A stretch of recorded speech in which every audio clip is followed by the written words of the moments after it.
Sandile Nkosi had built one of Africa's largest business empires, yet nothing prepared him for the moment he saw two frail elderly beggars huddled together on a cold Johannesburg sidewalk. As he stepped closer, an old lullaby whispered by the trembling woman unlocked a forgotten memory buried deep within his soul. Then came the impossible truth. They were the parents he had been told died nearly 30 years ago. If they were alive, who had stolen his childhood? And why had someone erased an entire family for a secret worth billions?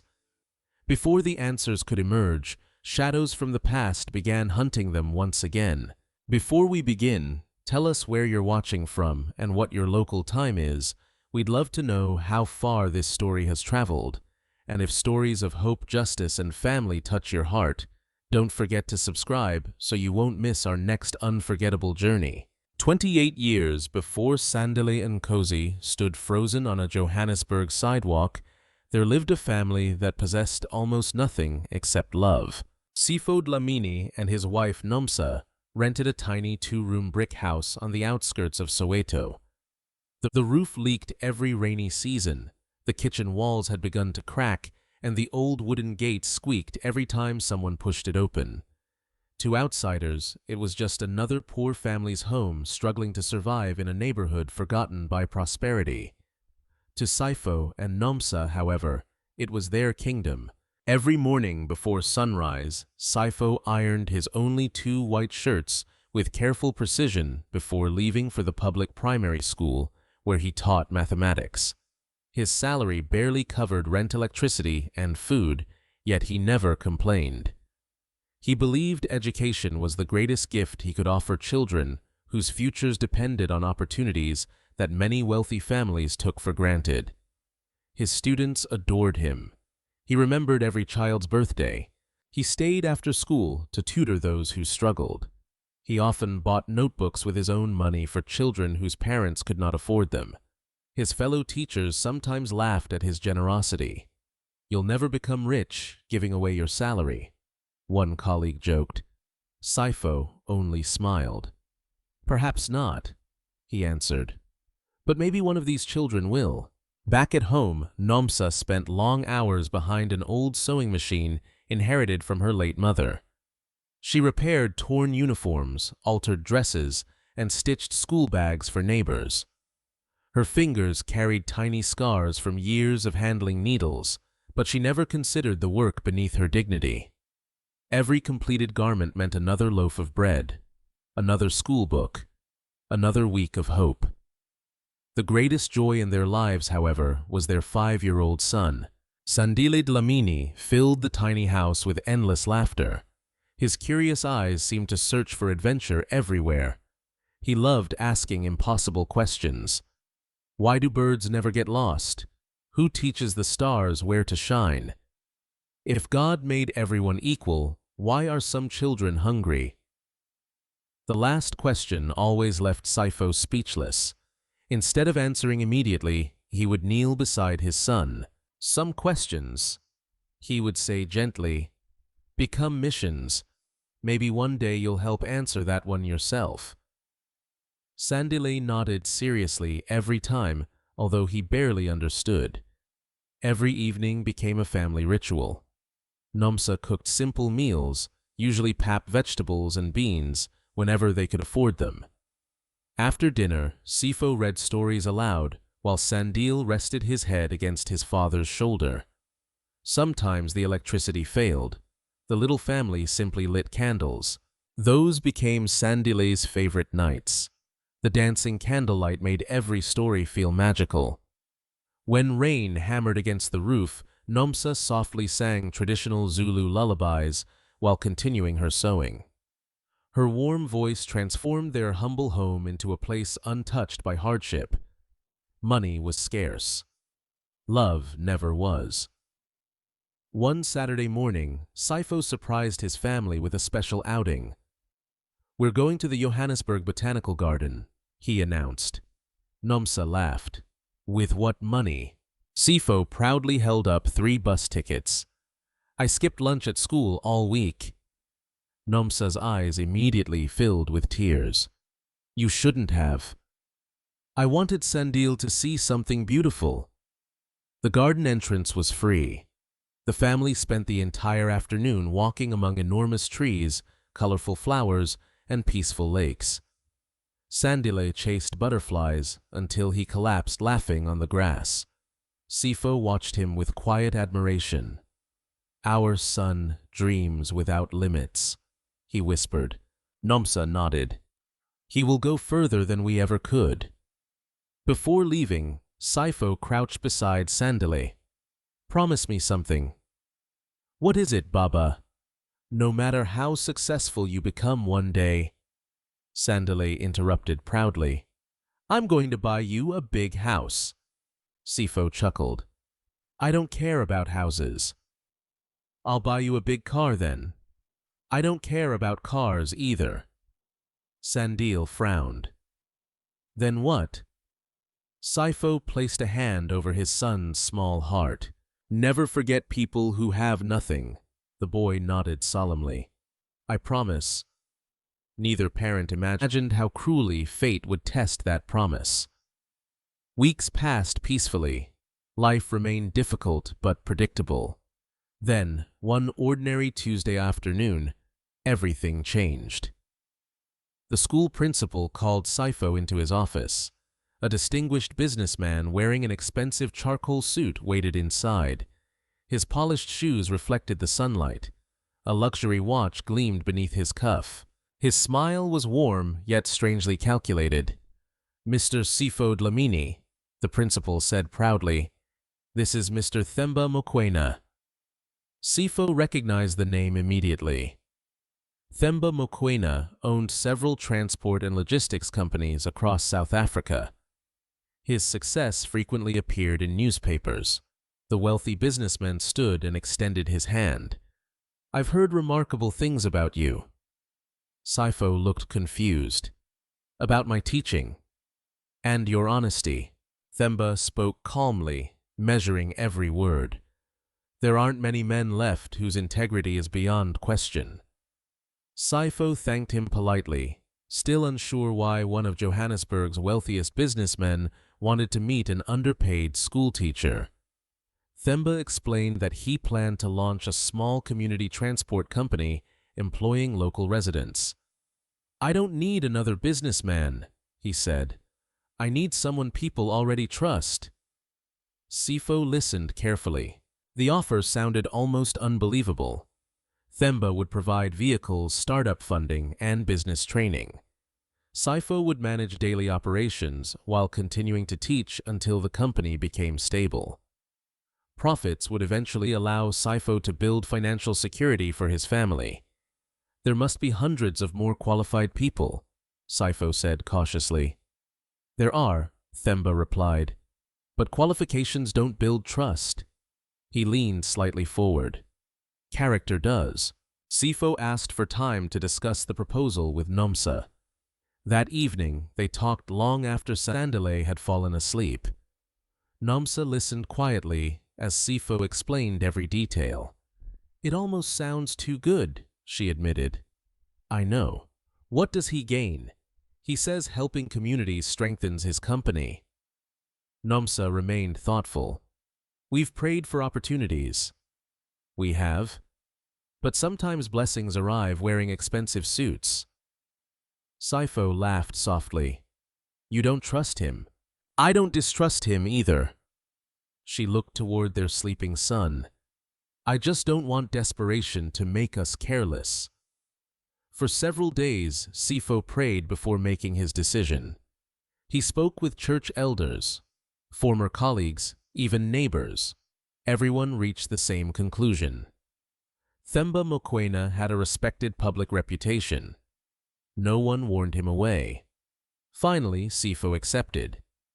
Themba personally drove him to a newly purchased office on the edge of Johannesburg. 3 delivery trucks stood parked outside. Fresh paint covered the building. Employees had already been hired.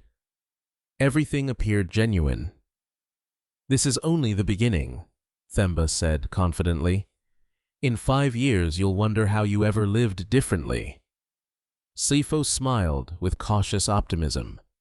For the first time in years, he imagined replacing the leaking roof, buying new clothes for Nomsa, saving enough money for Sandile's education. Hope quietly settled into his heart. Yet as Sifo admired the office, Themba stepped aside and made a discreet phone call. His expression hardened. "It's done," he said quietly. "He trusts us completely." After ending the call, the smile returned instantly before Sifo noticed anything unusual. Neither Sifo nor Nomsa could possibly know that the generous opportunity they celebrated around their dinner table that night had never been about helping poor families. Every document, every handshake, every truck, every promise, they had all been carefully prepared months in advance. Far away, inside an elegant mansion overlooking Johannesburg, another wealthy couple waited anxiously for news. They did not ask whether the business partnership had been finalized. They asked only one question: "Has the first step begun?" Themba answered without hesitation: "Yes, no one suspects anything." Outside the mansion, thunder rolled across the darkening sky as heavy clouds gathered over the city. Inside the tiny Dlamini home, Sandile fell asleep peacefully while Nomsa gently sang his favorite lullaby. She had no way of knowing that within a matter of weeks, that same lullaby would become the only fragile thread connecting a lost child to the family searching for him. The conspiracy had begun. The first 3 months of Sifo Dlamini's partnership with Themba Mokoena seemed to prove that miracles still happened. The small transport company flourished beyond everyone's expectations. Local supermarkets hired Sifo's drivers to deliver groceries. Construction firms signed contracts for building materials. Schools began using the trucks to transport supplies. Every week brought another customer and another opportunity. For the first time since their marriage, Sifo and Nomsa could breathe without constantly worrying about tomorrow. The leaking roof was repaired. Their electricity bill was paid on time.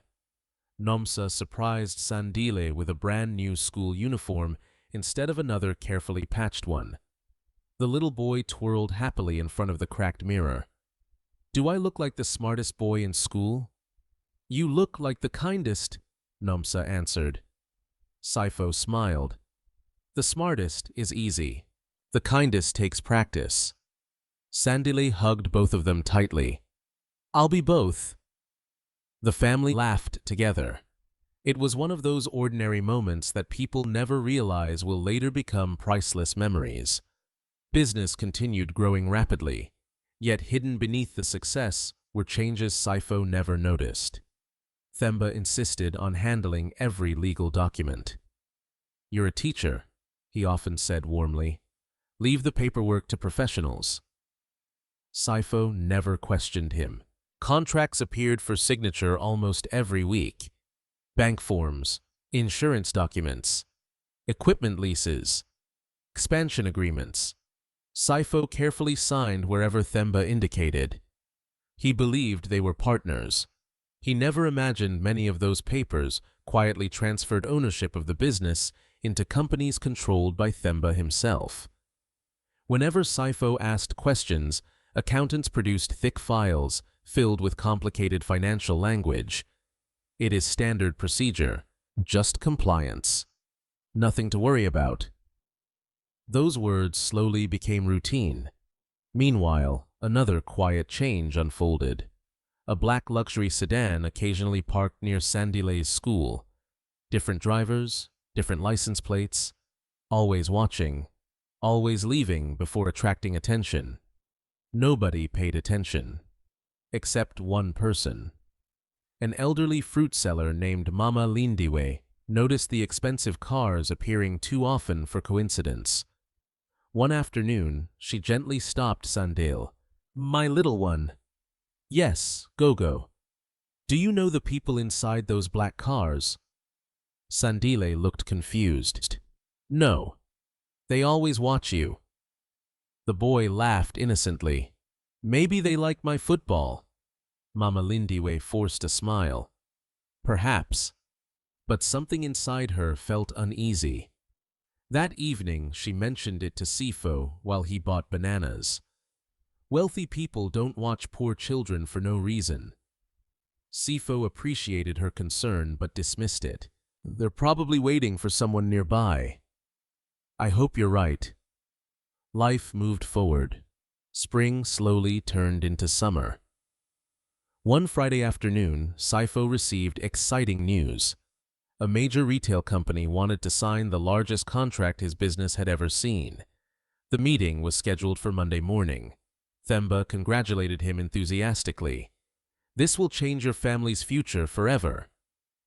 Sifo could hardly contain his excitement. That weekend became a celebration.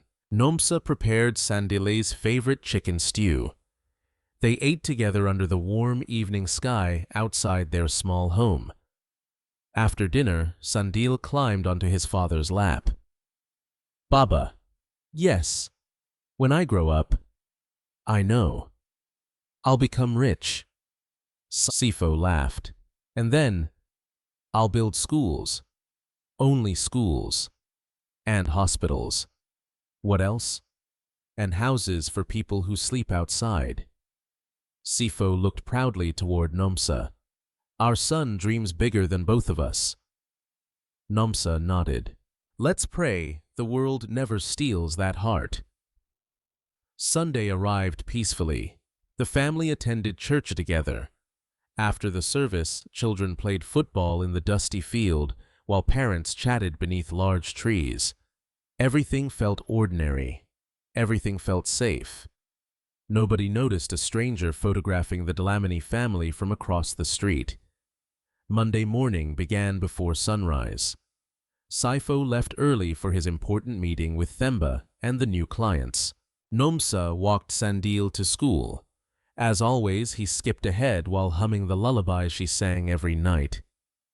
At noon, dark clouds rolled across Johannesburg. Teachers hurried children indoors as heavy rain began falling. The storm intensified faster than anyone expected. Strong winds bent trees. Power lines swayed violently. Rain hammered rooftops. Around 3 o'clock, Sifo's phone rang repeatedly during his business meeting. He ignored it at first. When the calls continued, he stepped outside. It was Nomsa. Her voice barely formed words. Sifo, what happened? Our house. What about it? It's on fire. For a moment, the world stopped. Sifo dropped his phone and raced toward his truck. By the time he reached their neighborhood, flames had already consumed most of the small house. Firefighters struggled against fierce winds. Neighbors formed desperate lines carrying buckets of water. Nomsa stood barefoot in the mud, screaming uncontrollably. The children! What children? Sandile! Sifo grabbed her shoulders. Where is he? I don't know. He came home before the rain. I went next door for only a few minutes. When I came back, she pointed helplessly toward the burning house. He was gone. Sifo ran toward the flames. Firefighters restrained him. You'll die. My son is inside. We searched. No child. Sifo fought desperately to break free. He could still be alive. The search continued long into the evening. The burned house eventually collapsed. No trace of Sandile appeared. Police officers arrived after sunset. They questioned neighbors, collected statements, measured footprints already washed away by rain. One detective spoke quietly with Sifo. There is a river nearby. Sifo refused to listen. My son wouldn't run there. We're only considering possibilities. Keep searching. Search teams worked through the night. Nothing. The next morning, volunteers expanded into nearby fields. Nothing. Dogs followed faint scents before losing them along the flooded roads. Nothing. 3 agonizing days passed. Then investigators announced they had found badly burned human remains near the collapsed house. The body could not be identified visually. Officials quickly concluded it belonged to Sandile. Sifo stared silently. No. The detective lowered his eyes. We're very sorry. That isn't my son. The evidence. You have no evidence. Nomsa collapsed into uncontrollable sobbing. Sifo remained strangely calm. He promised me. Everyone looked confused. He promised he'd always come home. Authorities encouraged the family to accept the conclusion. The death certificate was prepared unusually quickly. The investigation was quietly closed. Neighbors tried comforting the grieving parents. Church members organized prayers. Flowers covered the front yard. Yet Sifo refused to attend the funeral. There is no funeral, because my son is alive. People pitied him. They believed grief had broken his mind. Only Nomsa still hesitated. Late one night, she whispered softly, "What if they're right?"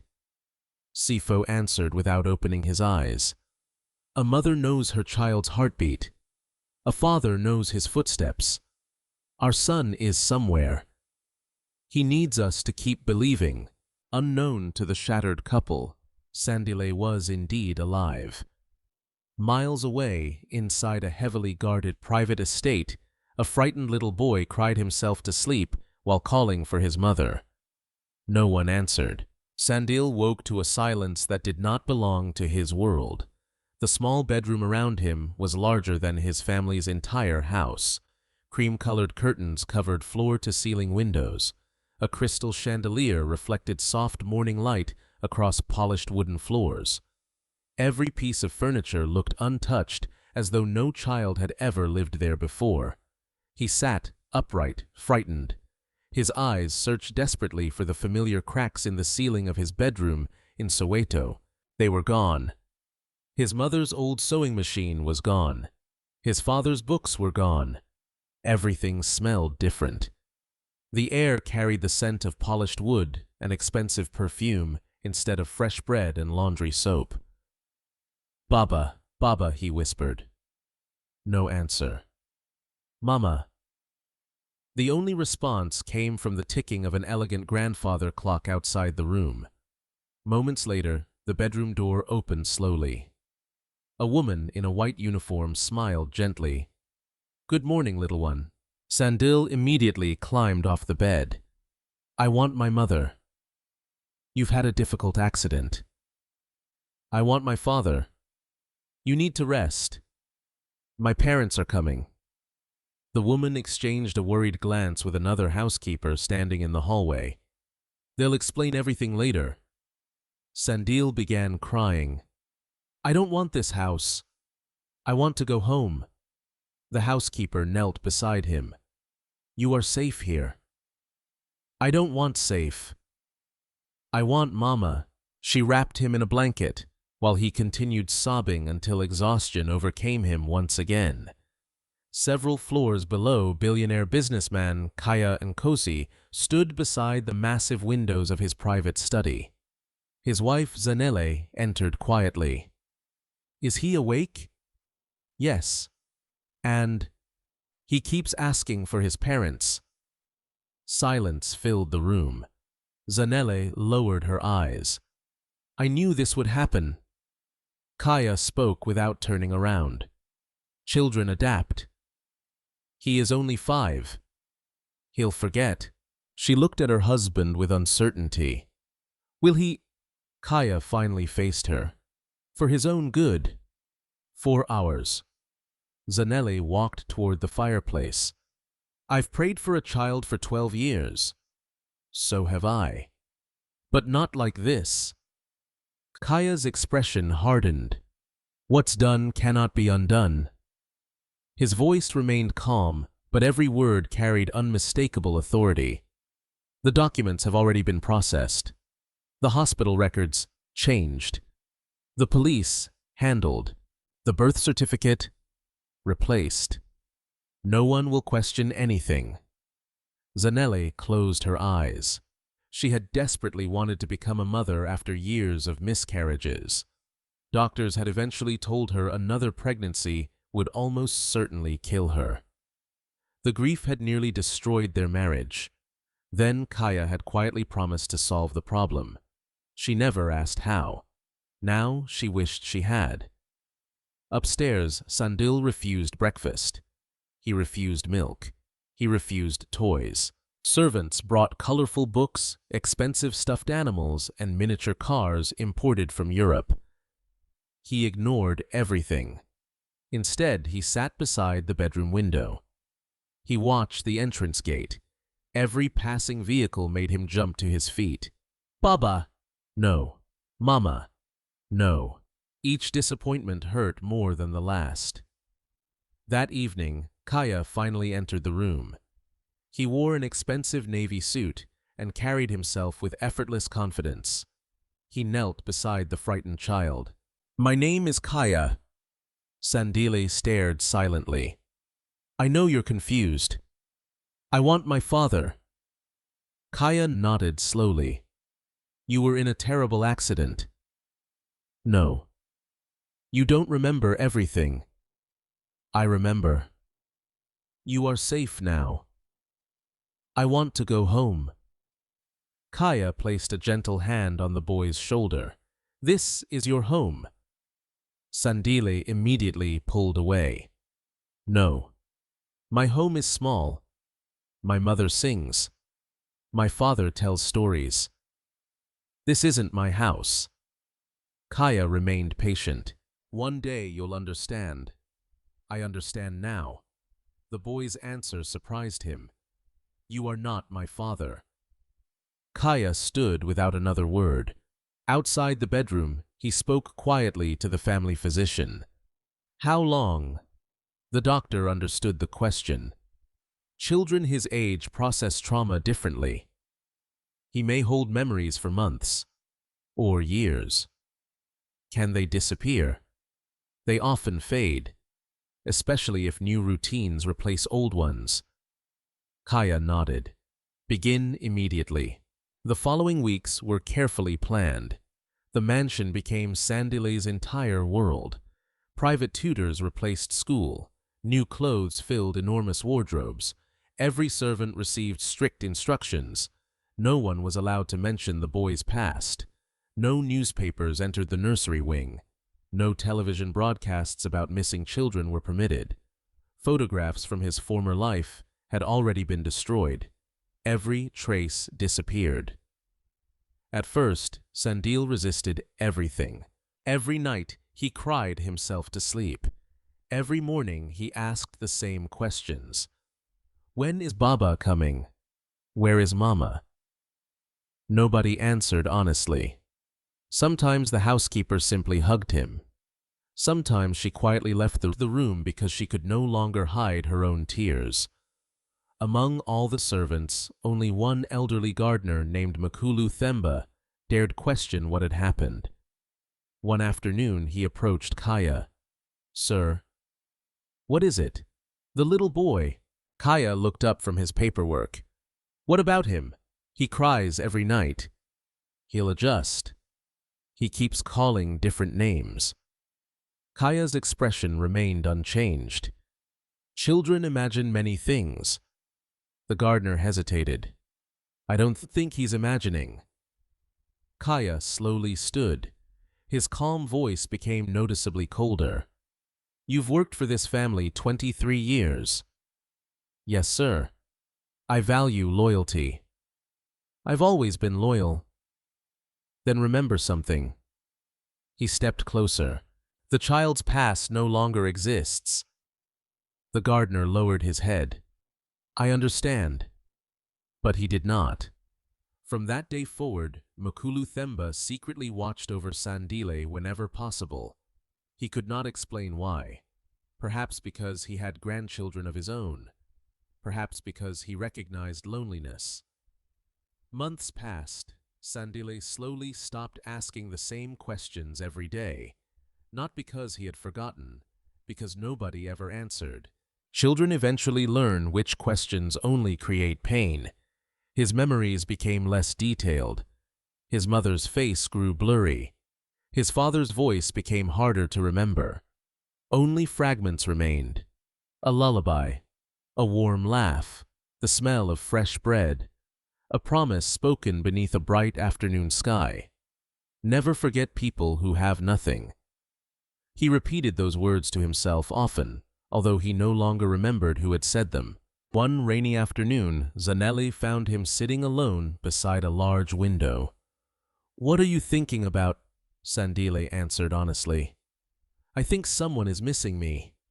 Her heart tightened. "Who? I don't know. I can't remember, but someone is."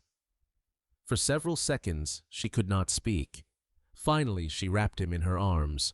"I'll always love you." The little boy looked up. "Even if I'm not yours?" The question struck like lightning. Sandile froze. "Why would you ask that? I dreamed about another mother." She forced a smile through gathering tears. "Dreams aren't always real." Sandile nodded slowly. Yet that night, after he had fallen asleep, Sandile entered Kaya's study. He still remembers. Kaya looked irritated. "Children dream." He asked whether he belongs to us. "He is our son." "You know what I mean." Kaya closed the file on his desk. "Enough. I won't discuss this again." She looked at the man she had loved for nearly 20 years. For the first time, she realized she no longer recognized him. Outside the mansion, rain fell steadily across Johannesburg. Far away in a small rented room provided by their church, Sifo and Nomsa still knelt every evening before sleeping. They prayed the exact same prayer. "Lord, if our son is alive, protect him." Unknown to them, only a few kilometers separated them from the child they had never stopped loving. Yet between them stood money, power, lies, and a conspiracy carefully designed to ensure they would never find one another again. 23 years passed faster than anyone could have imagined.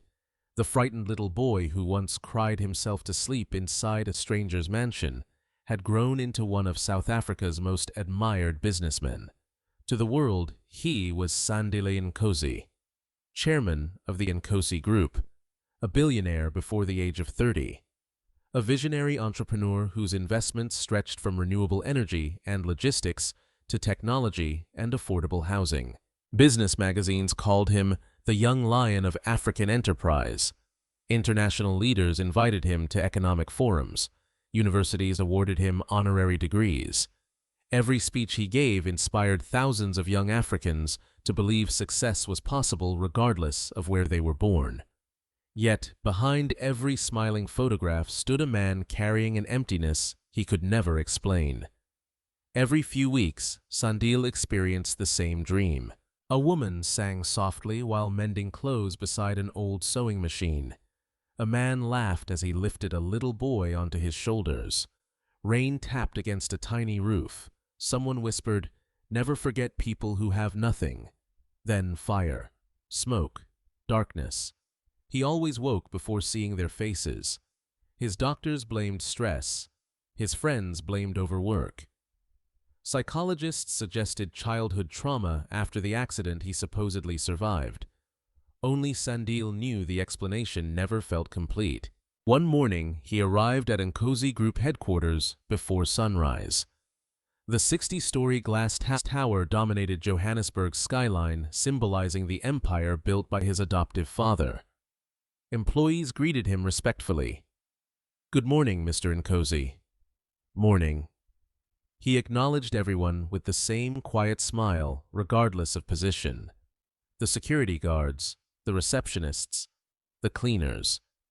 His assistants often noticed that Sandile remembered names most executives forgot. He believed respect should never depend on salary. Inside the executive boardroom, directors waited to discuss quarterly profits. Financial charts filled enormous digital screens. Revenue had exceeded expectations once again. One director spoke proudly. "We've achieved another record year." Another added, "Investors are asking whether we'll expand into East Africa." Everyone celebrated. Everyone except Sandile. He studied the impressive numbers without excitement. Finally, he asked a simple question. How many new jobs did we create? The room fell silent. One executive cleared his throat. Approximately 8,000. Sandile nodded. Good. That's the number I wanted. Profits mattered. People mattered more. The meeting ended after 2 hours. As everyone left, Kayankosi entered quietly. Although now in his 70s, he remained commanding and respected throughout the company. You handled that well. Sandile smiled. I learned from watching you. Kaya placed a fatherly hand on his shoulder. You'll take this company further than I ever could. I hope I make you proud. You already have. Their relationship appeared genuine. Kaya had raised Sandile with discipline, education, and opportunity. He never lacked food, never lacked security, never lacked access to the finest schools. Yet something invisible had always stood between them. Love existed. Complete openness did not. Later that evening, Sandile visited Sandile at the family estate. She had become increasingly fragile after years of heart problems.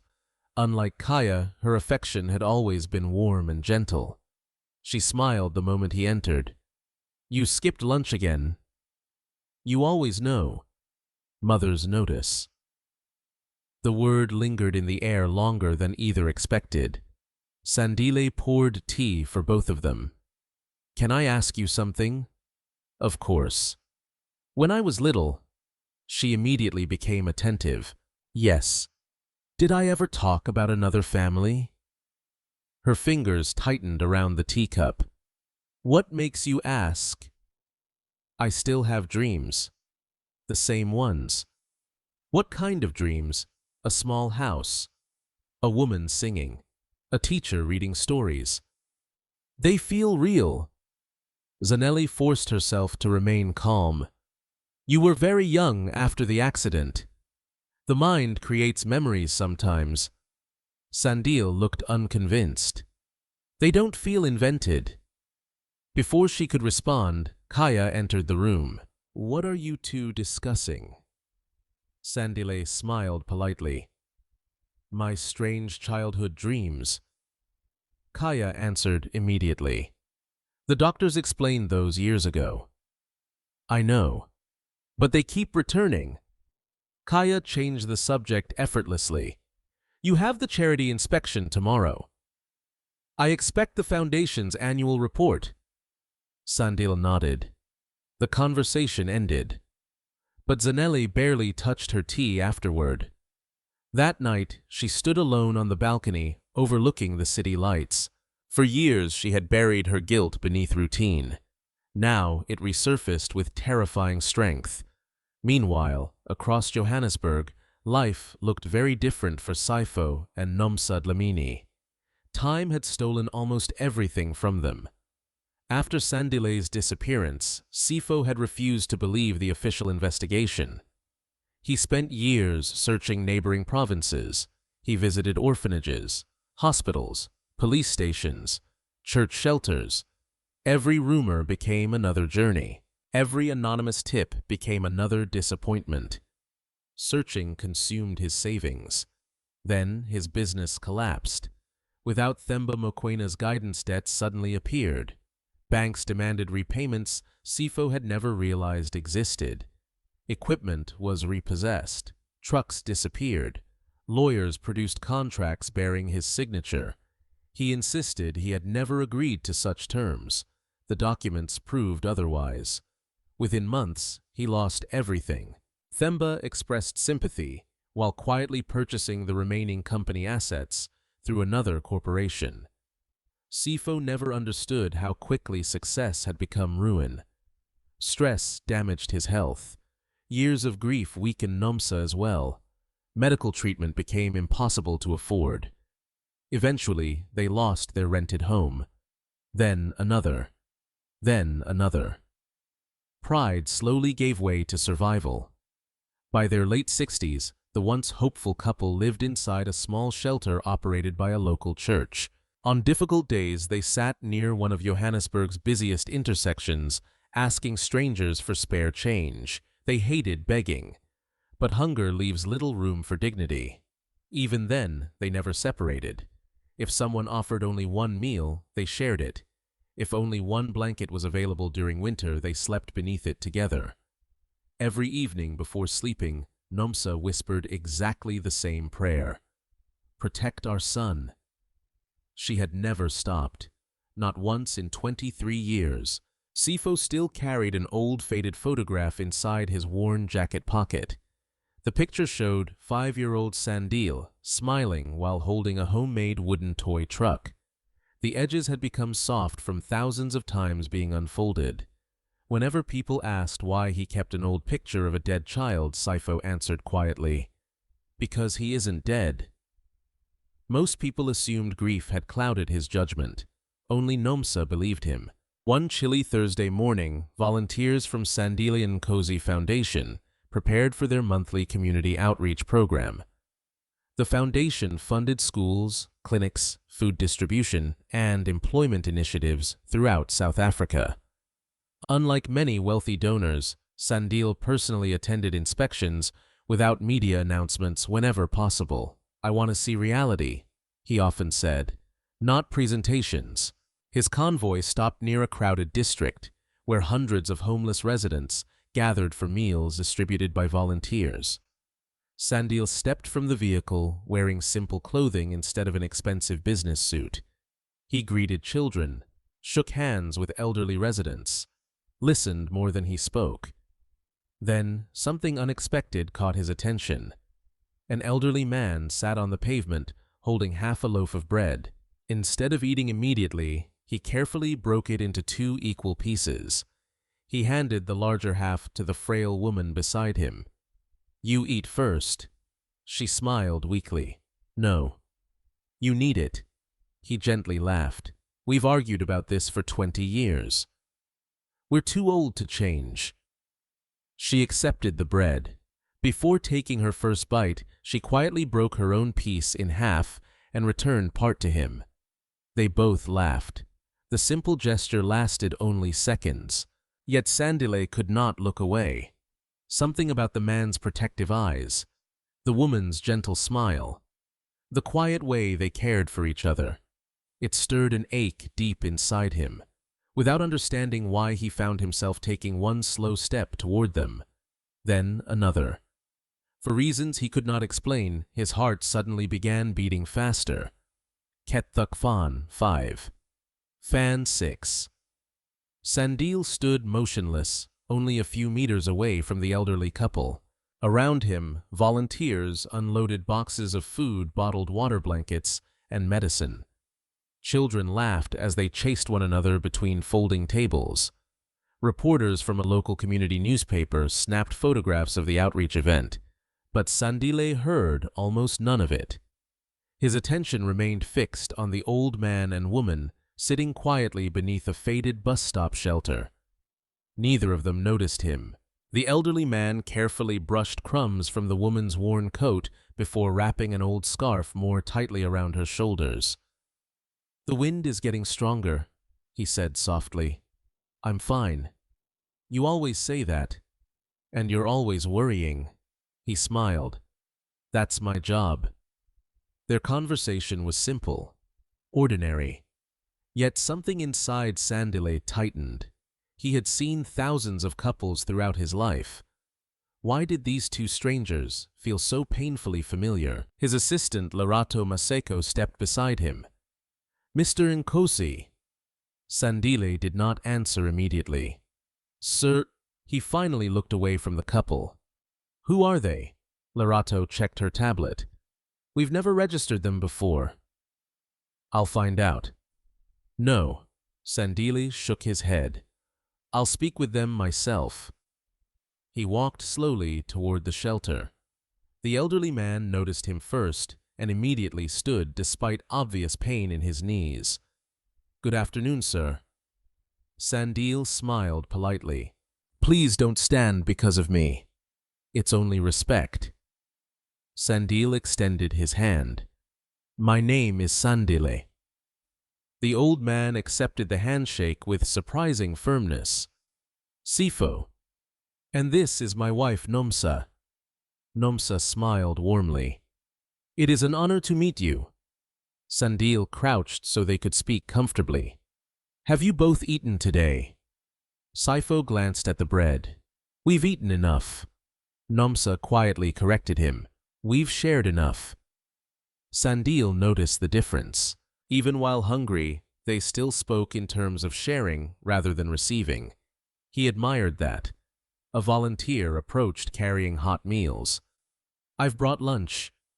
Sandile accepted the trays himself before handing them to the couple. I hope you'll enjoy these.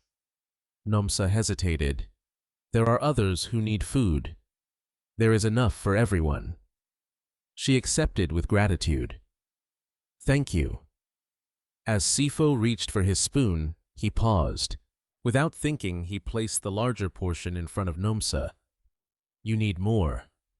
She smiled. We're still having this argument. We'll probably have it forever. They both laughed quietly.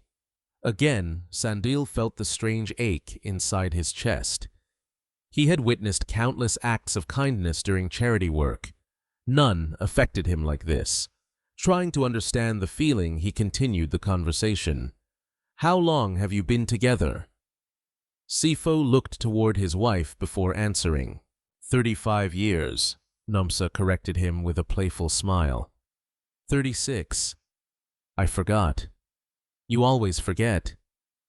I remember the important part, which is, I still get to wake up beside you. Nomsa laughed softly and touched his hand. For reasons Sandile could not explain, emotion suddenly rose in his throat.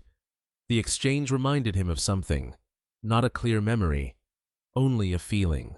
Warm, safe, loved. He quickly looked away before anyone noticed. Lorato returned, carrying several blankets. We have these for you. Sifo accepted only one. There are two of you, Lorato said. We can share. We've always shared. The answer lingered in Sandile's mind long after the conversation moved on. Before leaving, he reached into his pocket and removed his business card. If either of you ever needs medical care, Sifo interrupted gently. We've asked many people for coins. We've never asked anyone for pity. Sandile respected the response. This isn't pity. It's simply an invitation. Sifo studied the card before carefully placing it inside his worn jacket. Thank you. As Sandile walked away, Nomsa watched him thoughtfully. Sifo. Doesn't he seem familiar? Sifo looked toward the departing businessman. I was thinking the same. What is it? I don't know. His smile. The way he speaks. The way he looked at us. Nomsa nodded slowly. It felt... She stopped. Neither wanted to finish the sentence. Impossible thoughts only created unnecessary pain. Meanwhile, Sandile returned to the volunteer station. Lorato immediately noticed his unusual silence. Are you all right? I don't know. You've hardly spoken. Sandile watched the elderly couple from a distance. Have you ever met someone who feels familiar even though you've never seen them before? Lorato smiled. Sometimes. What happened? I ignored it. Sandile shook his head. I can't. The outreach program continued for another 2 hours. Before leaving, Sandile glanced toward the shelter once more. The couple had disappeared. For reasons he couldn't explain, disappointment settled over him. Back inside the vehicle, he stared through the window as Johannesburg passed by. Glass skyscrapers, busy intersections, street vendors, luxury shopping centers, construction sites. His thoughts returned repeatedly to the same two faces. That evening, Sandile attended an exclusive business dinner hosted by international investors. The restaurant overlooked the city skyline. Crystal glasses sparkled beneath elegant lighting. Executives discussed billion-dollar projects, yet Sandile barely listened. One investor asked, "Mr. Nkosi, what do you think?" Sandile blinked. "I'm sorry. I missed the question." His closest friend and chief financial officer, Kabelo Zungu, noticed immediately. "You've been distracted all evening." After dinner, they stood outside overlooking the city. Kabelo folded his arms. "Something happened today." Sandile nodded. "I met an elderly couple, and I can't stop thinking about them." "What was unusual?" "I don't know. They felt—" He searched unsuccessfully for the right words. "Important." Cabello laughed lightly. "You've met thousands of people." "I know. But not like them." "You believe you've met them before?" "No. At least—" He hesitated. "I don't think so. But something inside me says otherwise." Cabello placed a reassuring hand on his shoulder. "Perhaps they remind you of your grandparents." Sandile looked toward the night sky. "I never knew my grandparents." The conversation ended there. Later that night, Sandile returned to the Nkosi estate. Unable to sleep, he wandered through the mansion's enormous library. Rows of books surrounded him. Family portraits decorated the walls. One photograph caught his attention. It showed him around 6 years old, standing beside Kaya and Zanele. He stared at the image for several minutes. Something felt wrong, not in the photograph itself, in his memory. He could remember the day the picture was taken. He remembered the photographer, the garden, the weather. But nothing before arriving at this house. Almost nothing. His earliest memories seemed strangely incomplete. Like chapters torn from the beginning of a book, he closed his eyes. Again, the same fragments appeared. Rain, fire, a woman's gentle singing, a man's warm laughter. Then another image flashed unexpectedly. A rough hand lifting him onto broad shoulders. A familiar voice saying, "Never forget people who have nothing." Sandile's eyes opened instantly. His breathing became uneven. Where had those words come from? He whispered them aloud several times.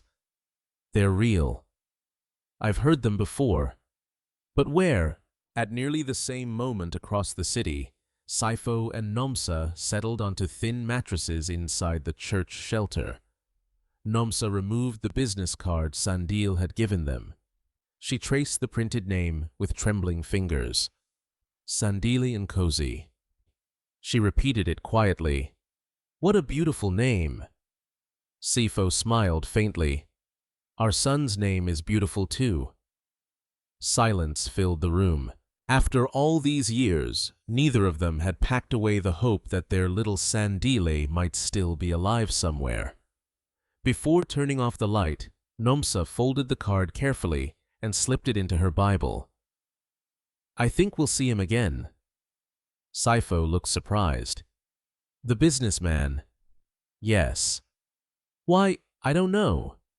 She smiled softly. "It just feels like our story with him isn't finished." Miles away, unable to sleep, Sandile stood before his bedroom window, looking across the glittering lights of Johannesburg. For the first time in years, he found himself asking a question he had never dared to consider. What if the life he remembered wasn't the life he was actually born into? The question refused to leave Sandile's mind. What if the life he remembered wasn't imagination? For 3 sleepless nights, the same fragments replayed whenever he closed his eyes. A small brick house, a leaking roof, the smell of fresh bread, a woman singing softly while operating a sewing machine, a man lifting him high into the air before saying, "Never forget people who have nothing." The memories still lacked faces, but they no longer felt like dreams. On Monday morning, Sandile canceled 2 investor meetings, something almost unheard of. His executive assistant, Larato Maseko, looked concerned. "Are you feeling unwell, sir?" "I'm fine." "You've postponed meetings worth millions." "They can wait." "Should I reschedule them for next week?" Sandile nodded. "Yes." After Larato left, he picked up the phone and dialed only one person outside the company whom he completely trusted. His longtime attorney and friend, advocate Thabo Nankube. "Can you come to my office?" "Something serious?" "I don't know yet." 30 minutes later, Thabo entered carrying a leather briefcase. "You sounded different." Sandile gestured toward a chair. "I need something investigated." Thabo sat quietly. "You've never hired investigators before." "I know." "What happened?" Sandile described meeting Saifo and Nomsa at the charity event. Their kindness, their familiar voices, the strange emotions they awakened, his recurring dreams, the forgotten memories. When he finished speaking, Thabo remained silent for several moments. Finally, he asked, "Have you ever questioned your childhood?" Sandile hesitated. "Not until now." "What do you officially know?" "I was told there was a house fire. My biological parents died. I survived. Kaya and Zanelli adopted me. That's all." "And you've never seen documents?" "No." "Hospital records?" "No." "Police reports?" "No." Thabo slowly leaned back. "You realize this could simply be unresolved childhood trauma." "I've considered that." But Sandile looked toward the city skyline. "My instincts have never lied to me in business. I don't think they're lying now." Thabo nodded thoughtfully. "If we're doing this, we do it quietly. I don't want anyone inside the company to know, especially my family." "I understand." Thabo removed a small notebook. "I know someone." "Who?" "A former homicide investigator. He left the police years ago. Now he handles private investigations. His name, Jacob Malang. Can he be trusted?" "I trust him with my life." "Then hire him." That afternoon, Jacob arrived. He was in his early 60s, broad-shouldered, despite retirement, with calm eyes that missed almost nothing. He listened without interrupting. When Sandile finished explaining everything, Jacob asked only one question. "Do you want comfort or the truth?" Sandile answered immediately. "The truth, even if it destroys everything. Especially then." Jacob nodded once. "I'll begin today. The first rule, no one must know I'm working for you. Not even Mr. Nkosi, especially not him." The investigation officially began. Jacob's first stop was the hospital where Sandile had supposedly received treatment after the fire. Most records from 23 years earlier had already been digitized. The archives clerk searched for nearly an hour. Finally, she frowned. "That's strange." "What?" "The admission number exists, but the file is empty." "Empty." "There should be scans, doctor's notes, emergency reports, everything. There is nothing. Could it have been lost?" She shook her head. "Individual pages, maybe. An entire patient file. Impossible." Jacob thanked her without revealing why he had asked. Next, he visited the police station responsible for the original fire investigation. The retired records supervisor examined the old database. There was definitely a case. "Can I see it?" The supervisor searched again. Another frown. "The digital file is corrupted." "What about paper records? They were transferred years ago." "Where no location is listed." Jacob wrote another note. 2 missing files. Too convenient. By Wednesday, he located one of the retired firefighters who had responded to the blaze. The elderly man studied an old photograph Jacob carried. I remember the fire. What do you remember? It spread unusually fast. Accelerant. We suspected it. But the investigators dismissed the idea. Were human remains recovered? The firefighter frowned deeply. I never saw any. The police claimed they found a child's body.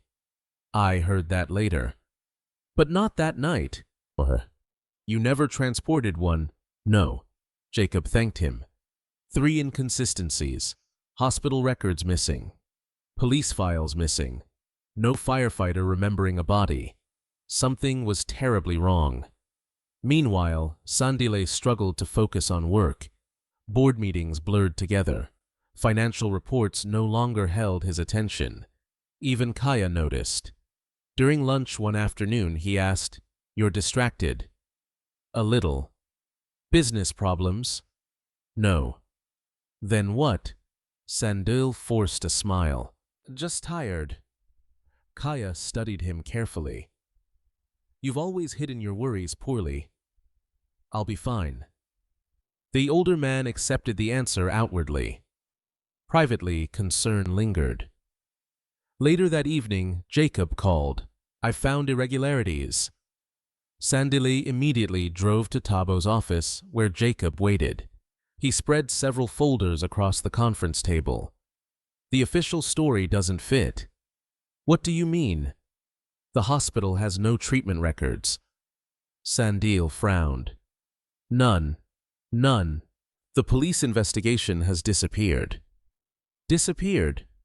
"As if someone intentionally removed it." "And the firefighter?" "He never saw a child's body." Silence filled the room. Sandile slowly sat down. "So, my parents may not have died," Jacob answered carefully. "I'm saying the evidence supporting that story barely exists." Thabo looked toward Sandile. "This changes everything." Sandile stared at the files. "What else?"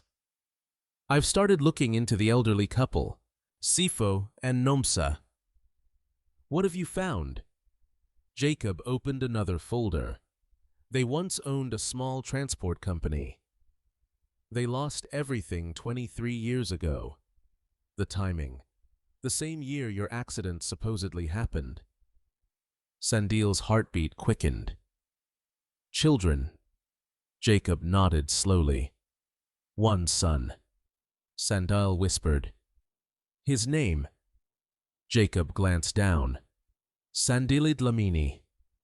The room became completely silent. No one spoke. No one moved. Sandile felt the blood drain from his face. "What did you say? Their missing son?" "Sandile Dlamini. He disappeared during a house fire." The words echoed endlessly inside Sandile's mind. "My name is Sandile." Jacob nodded. "Yes." "What are the chances?" "Very small." Sandile stood and walked toward the window. His breathing became uneven. "I need proof." "You'll have it." "But we're not finished." Jacob produced one final document. "This is where things become even stranger." He handed Sandile an old newspaper clipping.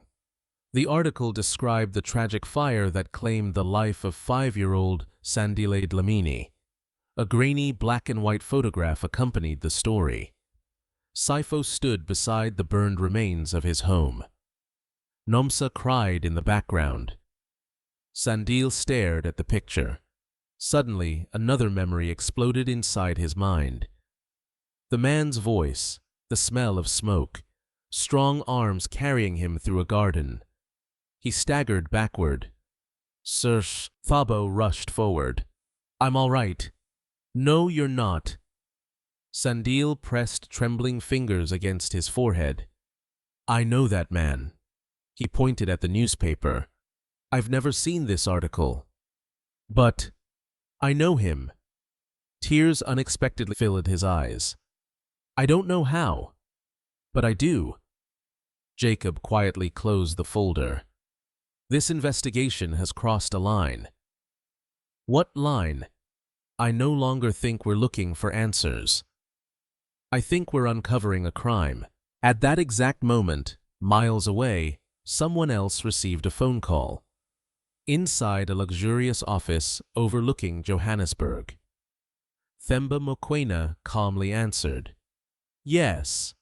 A nervous voice spoke from the other end. Someone is reopening the Dlamini case. Themba's expression changed instantly. Who? We don't know yet. But they're asking about hospital records. And police files. Silence. Then Themba spoke in a cold voice, unheard by anyone for decades. Find out who's asking. If necessary, he paused.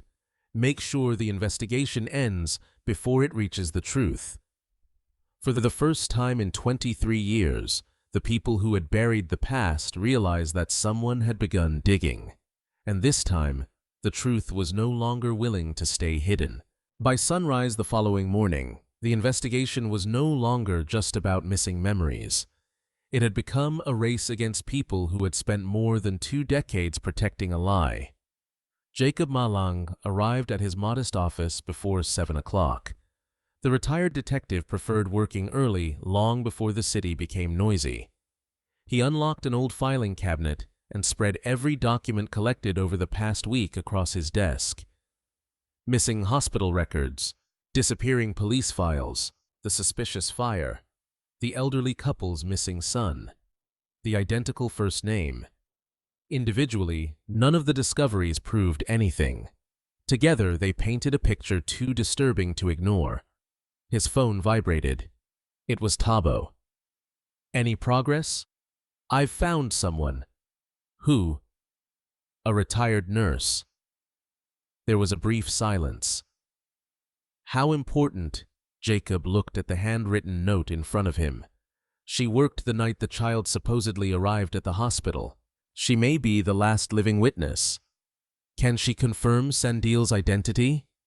I don't know, but she's worth speaking to. Go today. I'm already on my way.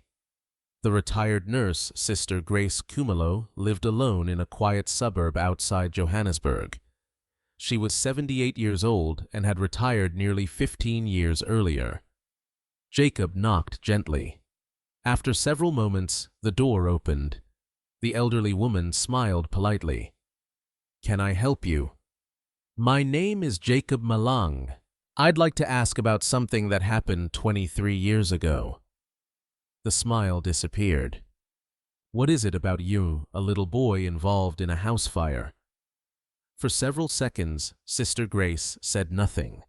Instead, she looked carefully up and down the street. Finally, she stepped aside. You'd better come in. Inside, the small house was filled with family photographs, old books, and neatly arranged furniture. She poured tea before speaking again. I've waited a long time for someone to ask. Jacob leaned forward. You remember? I remember because it never made sense. What happened? She lowered her voice. The hospital received instructions before the ambulance even arrived. Instructions from whom? I was never told. What kind of instructions? She hesitated. We were told not to ask questions. Jacob remained silent. She continued. A little boy arrived. Was he injured? Only minor smoke inhalation. No serious burns. No. Jacob's heartbeat quickened. So he survived. He was frightened. He kept crying for his mother. What happened afterward? Grace's hands trembled slightly. A wealthy man arrived. Do you know his name? No. But everyone treated him like someone important. He spoke privately with the hospital director. And then, when I returned, the child was gone. Gone. His file disappeared. No discharge papers. No transfer forms. Nothing. Jacob carefully asked his next question. Did anyone ever investigate? Grace gave a sad smile. A week later, the director gathered everyone. He said the case was confidential, and we were warned never to mention it again. What if someone did? She looked directly into Jacob's eyes. He said we'd lose our jobs. Jacob took a slow breath. This is extremely important. I know. Would you be willing to testify? Grace remained silent. She stared through the window for nearly a minute. Finally, she nodded. If it helps that little boy, yes. Jacob smiled for the first time that morning. It will. Meanwhile, Sandile tried to concentrate during another board meeting. He failed completely. Executives discussed expansion plans into Kenya and Botswana. Charts filled the conference room screen. Someone asked for his opinion. He answered automatically, I agree. Another director frowned. Agree with what? Sandile realized he had not heard the last 5 minutes. I'm sorry. My mind is elsewhere. The meeting ended early. As executives filed out, Cabello remained behind. This isn't like you. I know. You trust me. With everything. Then tell me. Sandile closed the conference room door. I'm investigating my childhood. Cabello looked surprised. Why now? I think I've been lied to. He briefly explained the missing records and Jacob's discoveries. Cabello listened without interruption. When Sandile finished, his friend slowly sat down. If this is true, I know. It changes everything. Sandile looked exhausted. I don't even know who I am anymore. Cabello answered quietly. You are still the man I've known for 15 years. No document can erase that. The words comforted him, but only slightly. That afternoon, Jacob called again. I need to see you. Sandile and Thabo arrived within the hour. Jacob appeared unusually serious. Sister Grace agreed to testify. Sandile smiled with relief. That's incredible. But there's a problem. What? I don't think we're the only ones looking for her. What do you mean? Jacob placed a photograph on the table. A black SUV parked across from Grace's house. I noticed it while leaving. Someone was watching. Sandile immediately frowned. Coincidence? I've been a detective 40 years. I don't believe in coincidences. Thabo folded his arms. They know. They suspect someone reopened the case. Jacob nodded. From this moment, everyone connected to the investigation could be at risk. Silence settled over the room. Sandile finally spoke. We'll arrange protection. I already have. Jacob smiled faintly. I asked an old colleague to keep an eye on Grace. Sandile nodded appreciatively. Good. Across the city, inside an elegant private club, Themba Mokoena sat alone in a corner lounge. A younger man approached discreetly. We've identified the investigator.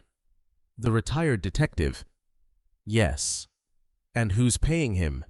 We're still confirming. Themba stirred his coffee calmly. The nurse. We found her. Has she spoken? We're not sure. Themba looked toward the large windows. His face showed almost no emotion. That woman should have remained silent 23 years ago. What do you want us to do? The younger man asked carefully. Themba answered without raising his voice. No violence. Not unless absolutely necessary. Then, fear works better. That evening, Sister Grace prepared dinner while listening to gospel music. She had almost forgotten the meeting with Jacob. Almost. A knock came at the front door. She smiled, expecting a neighbor. Instead, she found a well-dressed stranger. Good evening. Yes. I apologize for disturbing you. He handed her a sealed envelope. Someone asked me to deliver this. Before she could ask another question, he walked away. Grace closed the door. Inside the envelope was a single sheet of paper. No signature, only one sentence. Some memories should stay buried. Beneath the message lay an old photograph. It showed the hospital staff from 23 years earlier. A red X had been drawn across her own face. Her hands began shaking. The teacup slipped from her fingers and shattered across the kitchen floor. For several minutes, she simply stared at the photograph. Then she reached for the telephone. Her trembling fingers dialed Jacob's number. He answered immediately. Grace. They know. Who? The people from before. They found me. Jacob stood instantly. Stay inside. I'm coming. Hurry. I'm afraid. You won't be alone. Jacob grabbed his keys and rushed outside. Rain had begun falling heavily across Johannesburg. Traffic slowed almost to a standstill. He drove as fast as conditions allowed. Again and again he tried calling Grace. No answer. 5 minutes. 10 minutes. 15. Still nothing. At last, he reached her street. Police cars had already arrived. Blue lights flashed against the rain. Jacob's heart sank. He parked and ran toward the house. An officer stopped him. You can't go inside. I'm investigator Jacob Malang. I know the resident. The officer recognized the name. You'd better come. Jacob stepped into the silent house. Nothing appeared stolen. Nothing appeared damaged. The broken teacup still lay on the kitchen floor. But Sister Grace Kumalo was gone.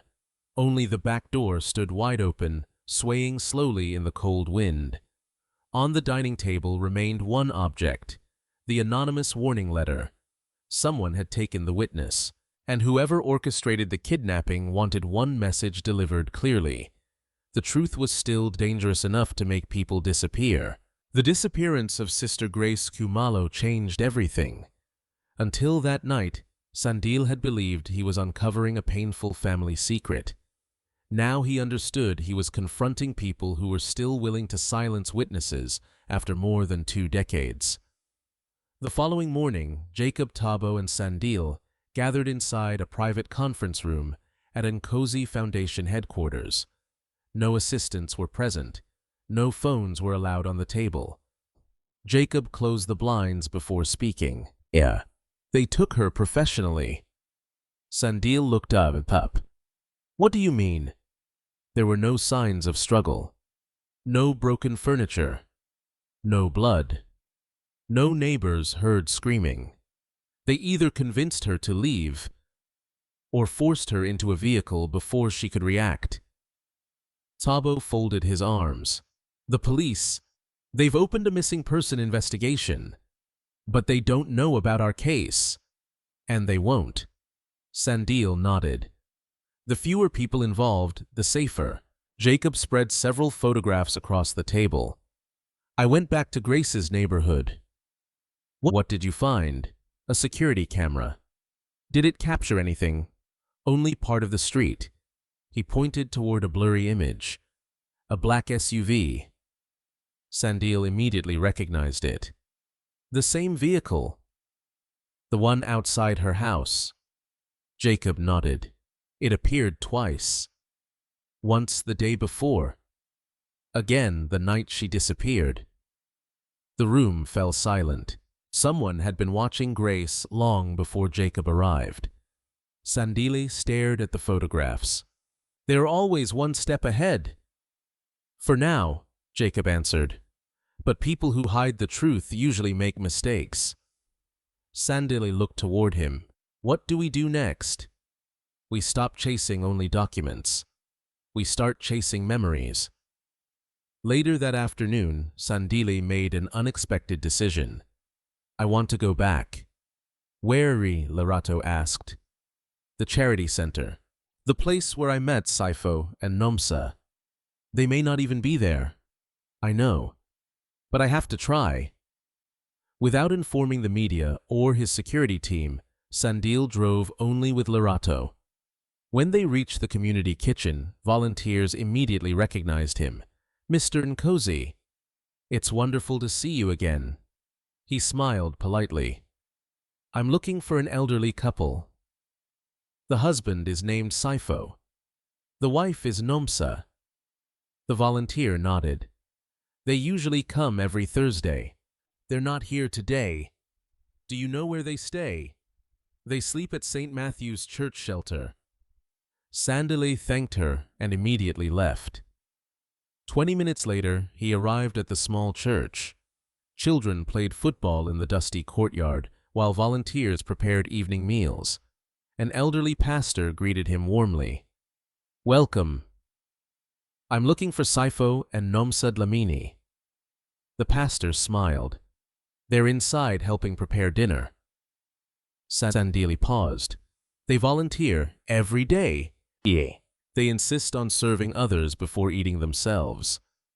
Again, that strange ache returned.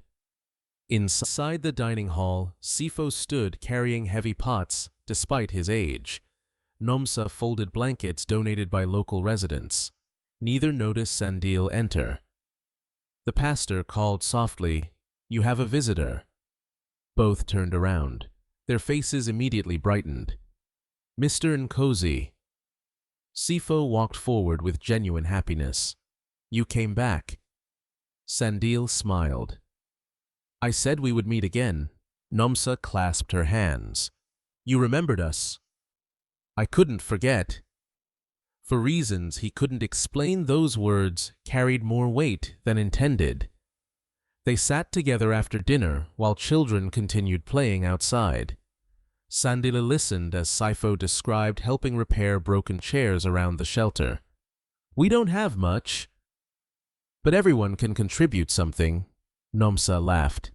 "My husband repairs everything, even things beyond repair." Sifo shrugged. "If I can give one more year of use, why throw it away?" Sandile admired the answer. So you were always this practical?" Sifo smiled. "I wasn't always poor." The sentence caught Sandile's attention. "You weren't," Sifo shook his head. "I once owned a transport business." Sandile exchanged a quick glance with Lerato. "What happened?" Sifo became quiet. "I trusted the wrong people." Nomsa gently placed a hand over his. "We survived." "That's enough." Sandile noticed the conversation closing. He chose not to push further. Instead, he looked around the shelter. Children laughed despite obvious hardship.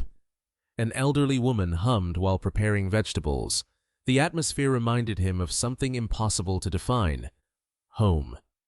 The word suddenly appeared in his mind without invitation. Home. He stared into space. Nomsa noticed immediately. "Are you all right?" Sandile blinked. "Yes. I just—" He hesitated. "This place feels familiar." Sifo smiled kindly. "Perhaps because kindness always feels familiar." Sandile forced a smile. "Maybe, or maybe not." That night he couldn't sleep. Instead of remaining inside the mansion, he drove alone through Soweto. He didn't know why. His instincts simply guided him. Street after street passed beneath the headlights. Small brick homes, corner shops, children chasing footballs, families gathering outside after dinner. Then suddenly, his foot slammed the brakes. On the corner stood an enormous jacaranda tree. Sandile stared at it. His breathing slowed. "I know this place." He stepped out of the car. The neighborhood looked ordinary, yet every direction felt strangely recognizable. Without thinking, he began walking. His feet seemed to choose the streets by themselves, left, right, across a narrow alley, past a small grocery store. Finally, he stopped before an empty lot. Only burned foundation stones remained beneath overgrown grass. Nothing else. He stared silently. Then another memory burst into his mind. Rain, smoke, his mother shouting, his father running toward flames, a little wooden toy truck lying beside the front gate. Sandile staggered backward. His hands began trembling. "No," he whispered. "This can't be." The images came faster now. His mother laughing while hanging laundry. His father teaching him numbers with bottle caps. The smell of fresh bread. The leaking roof. It wasn't imagination. These were memories. Real memories. He collapsed onto one knee. A nearby elderly woman watering flowers noticed him. "Young man."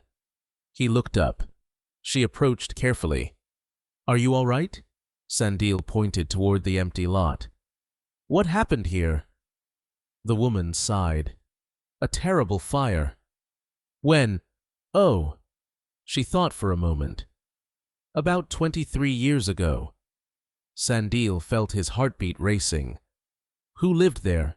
"A wonderful family." "The Dlaminists." He struggled to remain calm. "Do you remember them?" "Of course." Everyone did. The father was a teacher. The mother sewed clothes. They had one little boy. Her smile faded. Poor child. They said he died. Sandile could barely breathe. What was his name? The woman answered without hesitation. Sandile. The world seemed to stop. The same name, the same house, the same memories. Everything aligned perfectly. Tears filled his eyes before he realized he was crying. The elderly woman looked concerned. "Did you know them?" Sandile opened his mouth. No words came, because he no longer knew how to answer that question. Did he know them, or had they once been his family? The woman continued speaking gently. "The parents searched for years. They never believed their son died. They finally lost everything. It broke everyone's heart." Sandile stared at the burned foundation. A single image suddenly became crystal clear. His father kneeling beside him, smiling, holding a small wooden toy truck. "Promise me something." "What, Baba?" "No matter how successful you become, never forget people who have nothing." Sandile gasped. The voice, the words, the face. For the first time in 23 years, he remembered his father's face. Not completely, but enough. He whispered through tears, "Baba." Miles away, Jacob's phone rang unexpectedly. The caller ID displayed the name of an old contact inside the Department of Home Affairs. "I found something," the man whispered. "What?" "There are 2 birth registrations. For the same child." Jacob stood instantly.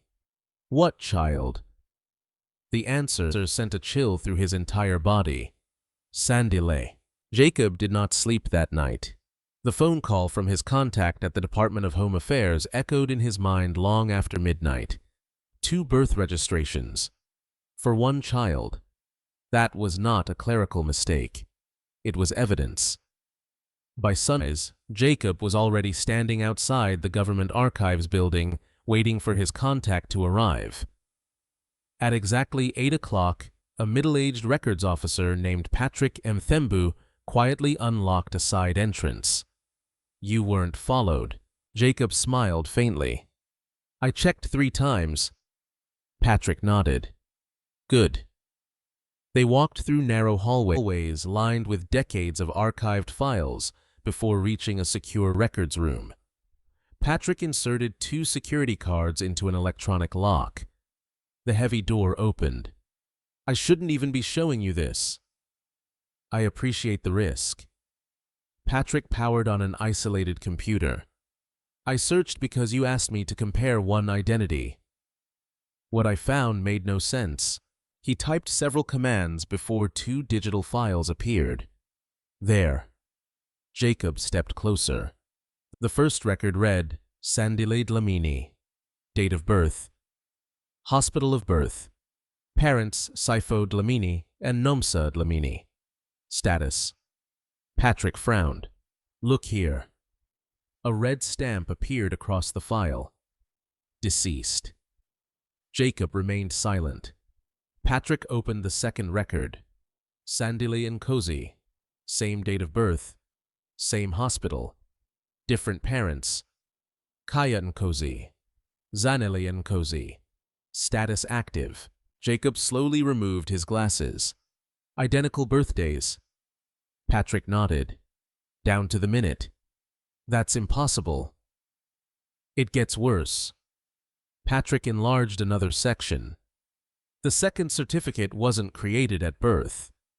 When, 5 months later, Jacob stared at the screen. So, someone generated a new identity. Exactly. But whoever did it had administrator-level government access. Patrick leaned closer. I've worked here 26 years. I've never seen a legitimate reason for duplicate birth registrations. Jacob quietly photographed the records. I'll need certified copies eventually. Patrick shook his head. Not yet. If someone notices these files have been accessed, I'll lose my job. Jacob understood.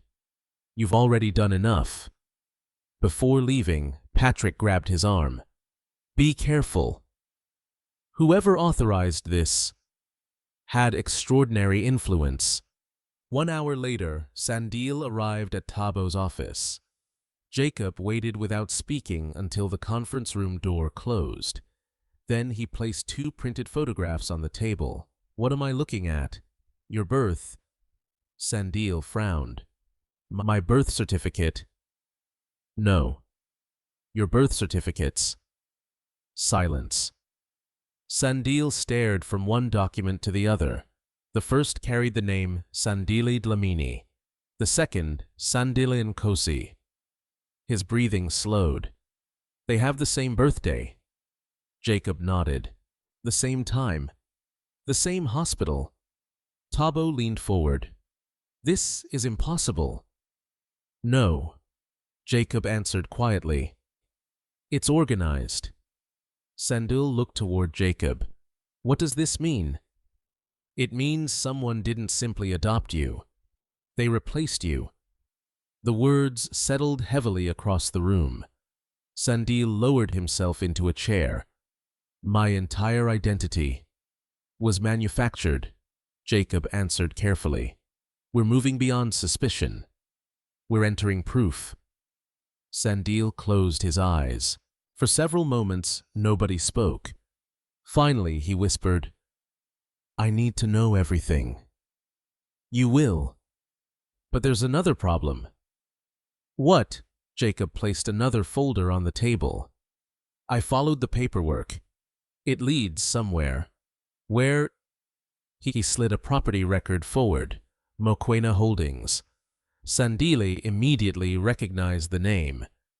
Themba Mokoena. The businessman. The same man. Jacob nodded. He didn't disappear after ruining Sifo. He became significantly wealthier. How? Through acquisitions. One of them, Sifo's transport company. Sandile clenched his fists. So he destroyed them. And bought everything. It appears that way. Tabo slowly stood. This wasn't random. No, it was planned from the beginning. That afternoon, Sandile canceled every remaining appointment. Instead, he drove to the Nkosi estate. He found Kaya alone in the library reading financial reports. You came home early. We need to talk. Kaya looked up. Of course. Sandile remained standing. I've been asking questions about my childhood. A brief silence followed. I know. You've seemed troubled. I found inconsistencies. Koga, pacifices. Close the book. What kind? My records. Kaya remained remarkably calm. Old records often contain errors. Not 2 birth certificates. For the first time, Kaya's expression changed, only slightly. But Sandile noticed. What birth certificates? Sandile watched him carefully. You tell me. Several seconds passed. Then Kaya slowly stood. I don't know what someone has shown you. But if they're trying to confuse you, I'm trying to find the truth. You already know the truth. My parents died. You adopted me. That's the truth. Kaya spoke firmly. It has always been the truth. Sandile searched the older man's face. He wanted to believe him. He truly did. Yet something felt rehearsed, almost practiced. He quietly asked, Did you know a man named Themba Mokoena? The question landed like a stone. Kaya answered almost immediately. Many years ago. Business, occasionally. Why, no reason. Sandile nodded. I see. Without another word, he turned and walked away. Behind him, Kaya remained motionless until the study door closed. Only then did he slowly sit back down. His hands, usually steady, trembled slightly. That evening, Kaya entered Sandile's room. She immediately sensed something was wrong. What happened? He knows. How much? Enough. Sandile looked away. I warned you. We still have time. For what? To fix this. There is no fixing 23 years of lies.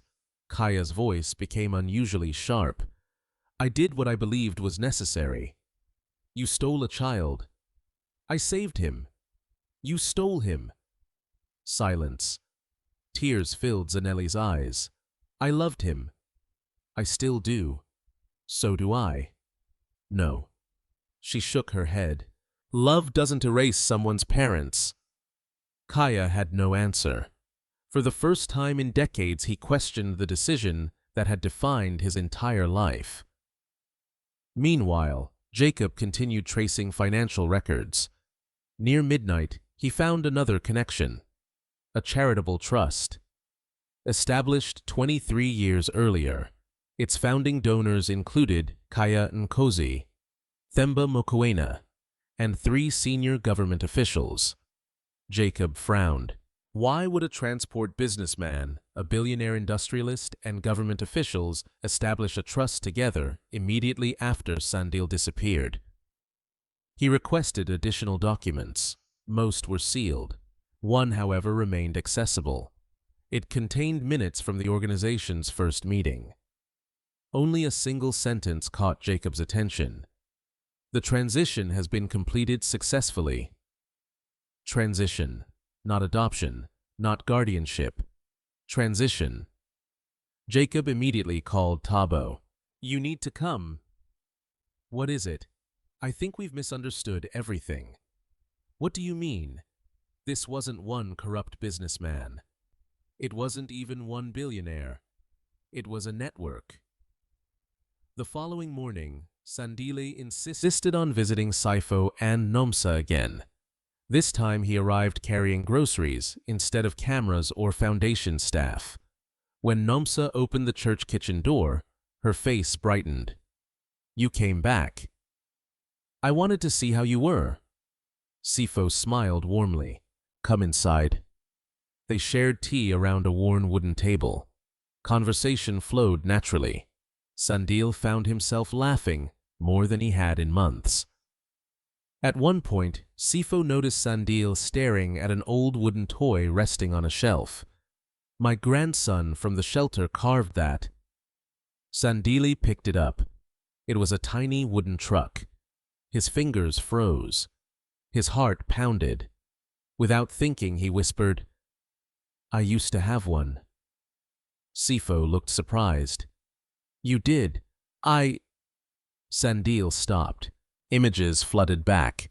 A little boy sitting beside his father, carving wood together. Laughter. Sunlight. Splinters on tiny fingers. Then another clear memory. His father smiling proudly. We built it together. The toy slipped from Sandile's trembling hands onto the table. Tears gathered in his eyes. Sifo leaned forward with concern. "Son!" The word escaped naturally. Neither man noticed. But Nomsa did.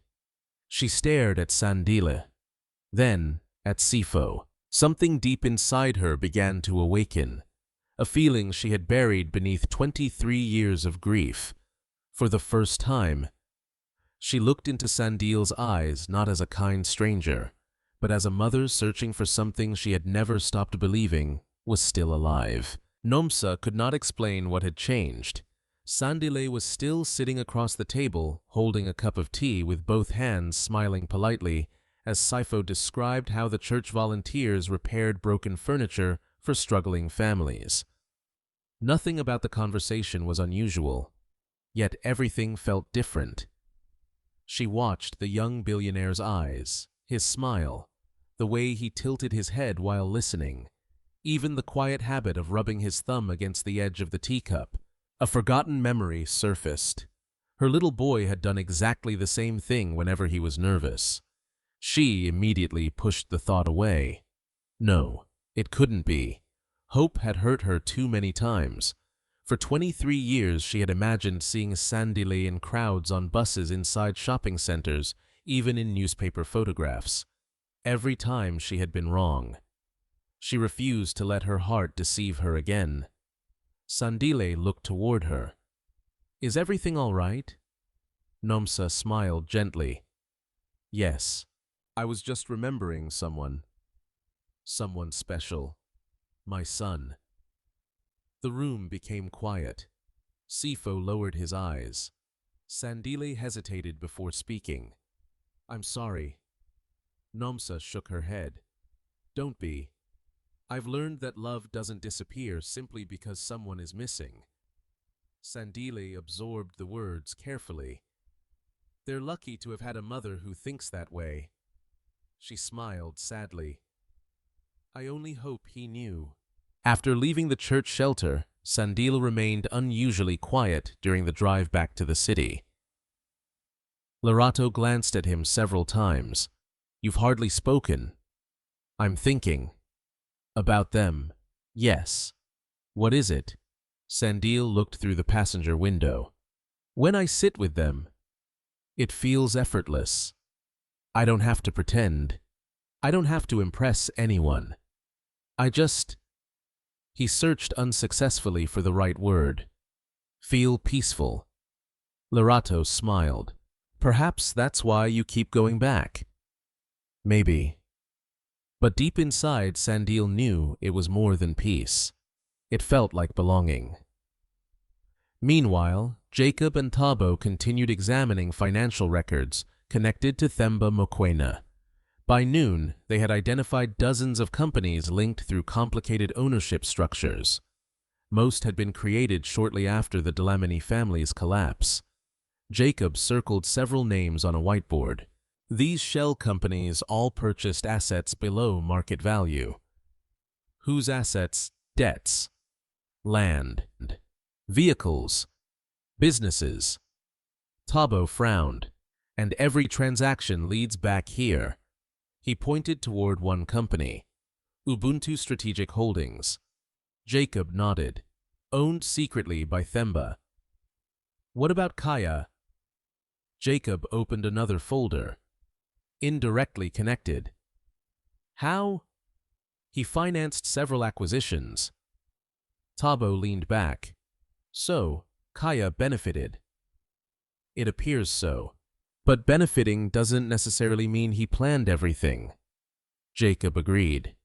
"We still don't know where his role begins." That afternoon, Jacob finally received permission to review archive banking documents. Most records were routine.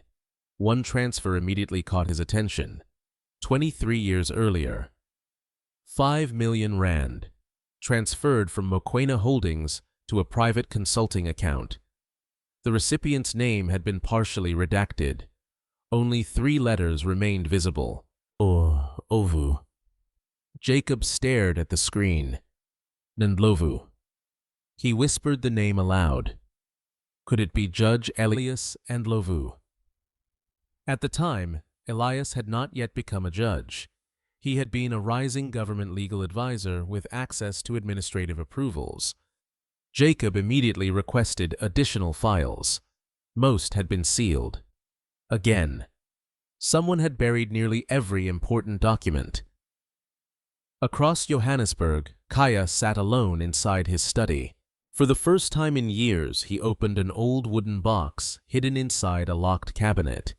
Inside lay a faded photograph. A little boy, 5 years old, standing beside him in the mansion garden only weeks after arriving. The child's face showed confusion instead of happiness. On the back of the photograph, written in Sandile's handwriting, were 4 simple words: "He still cries nightly." Kaya closed his eyes. The memories returned. The first night, the screaming, the endless questions. "I want my mother.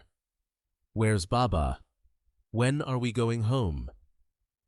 No amount of expensive toys had comforted him. No luxurious bedroom had replaced the warmth of his parents. Only time had slowly erased those cries. Kaya placed the photograph back into the box. "I never wanted to hurt you." He whispered the words into the empty room. Whether he was speaking to Sandile or to himself, even he no longer knew. That evening, Sandile visited the church alone. She wore simple clothing and covered her face with a scarf to avoid recognition. She had learned from one of the household staff that Sandile had been spending time there. She stood quietly across the street. Through the open doorway, she saw Sifo and Nomsa serving soup to elderly residents. They smiled, despite owning almost nothing.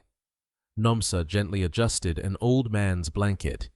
Sifo carried heavy boxes for volunteers half his age. Neither complained. Neither asked anyone for sympathy. Sandile felt tears forming.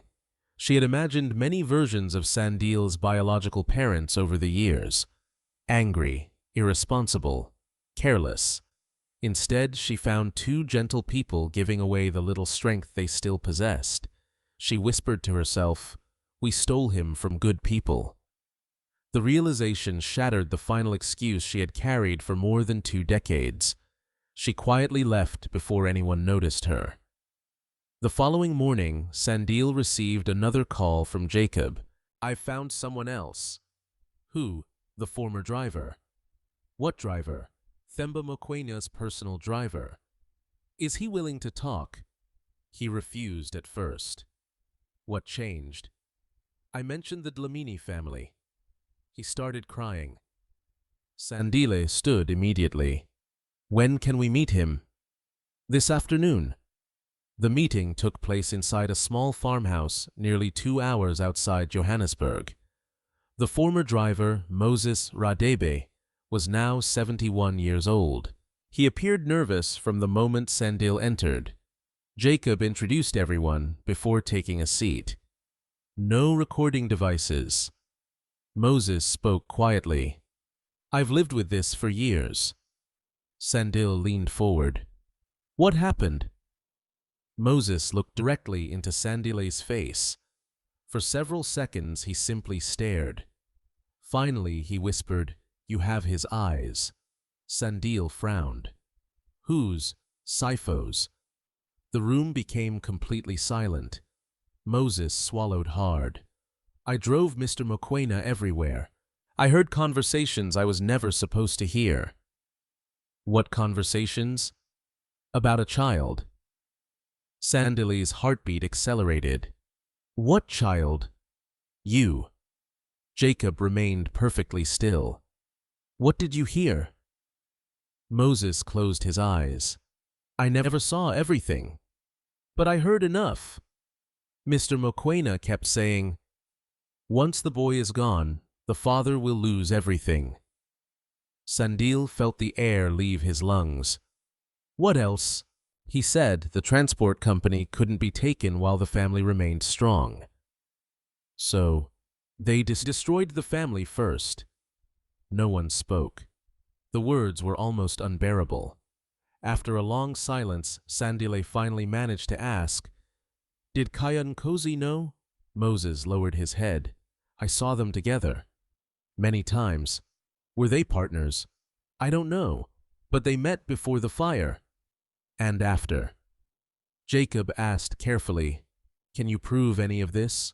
Moses hesitated. Then he slowly stood. "I kept something." He disappeared into another room. Several minutes later, he returned carrying an old metal cash box. His hands shook as he unlocked it. Inside were faded photographs, old notebooks, receipts, and one small cassette tape. "I never had the courage to destroy it." Sandile stared at the cassette. "What is it?" Moses looked at him with eyes full of regret. "The conversation that ruined your family." The room fell into absolute silence. No one reached for the tape immediately, because everyone understood the same thing. Once they listened to it, there would be no turning back. For nearly a full minute, no one touched the cassette tape. It rested inside the worn metal box, like a forgotten relic, small enough to fit in the palm of a hand, yet heavy enough to carry the weight of 23 years. Moses Radabi looked from Jacob to Sandile. "I've asked myself 1,000 times whether I should destroy it." Jacob finally spoke. "Why didn't you?" Moses lowered his eyes. "Because I knew one day an innocent person might need the truth." Sandile reached toward the cassette, but stopped just before his fingers touched it. "What exactly is recorded?" Moses answered quietly. "A meeting." "Between who?" "Themba Mokoena." He hesitated. "And another man." "Who? I never saw his face. I only heard his voice." Jacob immediately asked, "Did you recognize the voice?" "No." "But I remember every word they said." Moses carefully removed an old portable cassette player from the box. "I've kept batteries inside for years." His hands trembled as he inserted the tape. The machine clicked. Static filled the room. For several seconds, nothing could be heard except faint background noise. Then a man's voice emerged. Calm, confident. It belonged unmistakably to Themba Mokoena. "The fire changes everything," another voice answered. Lower. Controlled. "No mistakes." "There can't be." Themba laughed softly. "The father will lose his business. The child disappears. The mother will have nothing left." Silence. Then the second man spoke again. "And afterward?" Themba replied, "A new beginning. For everyone involved." Several papers rustled. Then came the sentence that froze everyone in the room. "The new identity must be ready before the investigation closes." Jacob instinctively pressed the stop button. Nobody spoke. The silence inside the farmhouse became almost unbearable. Sandile stared blankly at the recorder. His hands had begun shaking. "My identity," he whispered. They were discussing my identity. Jacob nodded slowly. "Yes." Tabo leaned forward. "We need to preserve this immediately." "It's evidence." Jacob carefully removed the cassette. "No one touches it again until it's professionally authenticated." Sandile remained motionless. For the first time since the investigation began, he no longer questioned whether a crime had occurred. Now he knew. Someone had deliberately erased the life he was born into. After leaving the farmhouse, Sandile drove alone. He ignored repeated phone calls from the office, ignored business updates, ignored invitations to meetings. His destination was unknown even to himself. Without realizing it, he found his way back to the empty lot where the Dlamini home had once stood. The afternoon sun stretched long shadows across the cracked foundation. Grass had reclaimed most of the property. Nature had slowly hidden the scars left by the fire. Sandile stepped through the broken gate. Each step awakened another fragment of memory. a small vegetable garden, a clothesline, his father repairing a bicycle, his mother laughing as flour covered her hands while baking bread. He stopped near what had once been the front doorway. Closing his eyes, he allowed the memories to come. They no longer arrived as scattered images. They flowed together. He remembered running barefoot across the yard. He remembered falling and scraping his knee. He remembered Nomsa carrying him inside, while Sifo joked that brave boys collected scars. A tear rolled down his cheek. Then another. He whispered into the empty air, "I remember." The words felt both beautiful and heartbreaking. For 23 years, those memories had belonged to someone he believed was dead. Now he understood they belonged to him. Across town, Sifo repaired an old wooden bench outside the church. Nomsa handed him nails from a small tin container. "You've been quiet today." Sifo smiled faintly. "I've been thinking about Mr. Nkosi." "So have I. What do you think of him?" Nomsa looked toward the children playing nearby. "He carries sadness. I noticed. The kind that isn't caused by money." Sifo nodded. "He reminds me of someone." Nomsa smiled gently. "Our son." Neither spoke after that. Some thoughts hurt too much to explore. Instead, Sifo picked up his hammer again. "I hope wherever Sandile is, he grew into a kind man." Nomsa quietly answered, "I believe he did." Neither of them knew that at that very moment, the man they were praying for stood less than 15 kilometers away, remembering the sound of their voices. That evening, Jacob met privately with Thabo. "We finally have evidence." "Not enough," Jacob agreed. "The recording proves conspiracy. But it doesn't identify the second speaker." Thabo leaned over the documents. "If we can identify him, the entire case changes." Jacob nodded. "I'm sending the tape for forensic enhancement. They may recover background sounds, voices, anything. What about Moses? We'll protect him. He just became the most important witness we have." Thabo sighed, "And probably the most vulnerable." Inside Mokoena Holdings, Themba stood before the windows of his executive office. The city skyline glittered beneath the evening sun. A security advisor entered quietly. "We have a problem." Themba did not turn around. The investigator. Worse. The former driver. For the first time, genuine concern crossed Themba's face. "Moses. Yes. He met someone yesterday. Who? We couldn't identify everyone. But Jacob Malang was present." Themba slowly closed his eyes. "I should have expected this. What are your instructions?" Themba remained silent for several moments. Finally, he spoke. "No rash decisions. We're already attracting attention. What if he talks? He already has." The advisor hesitated. "Then what?" Themba turned toward him. "We find out exactly what he knows, and we move before they do." Late that night, Sandile returned to the Nkosi estate. The mansion felt strangely unfamiliar. Every painting, every hallway, every expensive piece of furniture reminded him that he had grown up surrounded by luxury while his biological parents struggled to survive. He entered the family dining room. Kaya and Zanele were already eating. "You missed dinner," Zanele said softly. "I wasn't hungry." Kaya noticed the exhaustion on Sandile's face.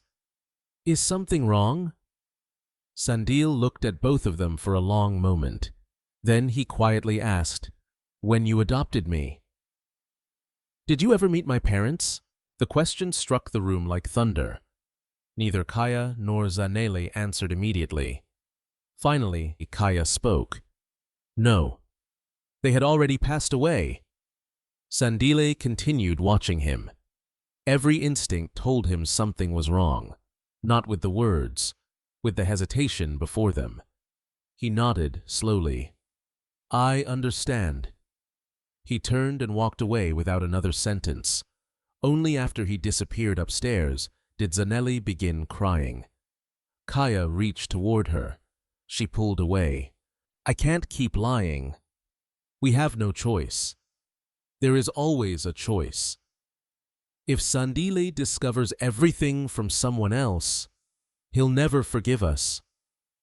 Kaya stared silently at the untouched dinner.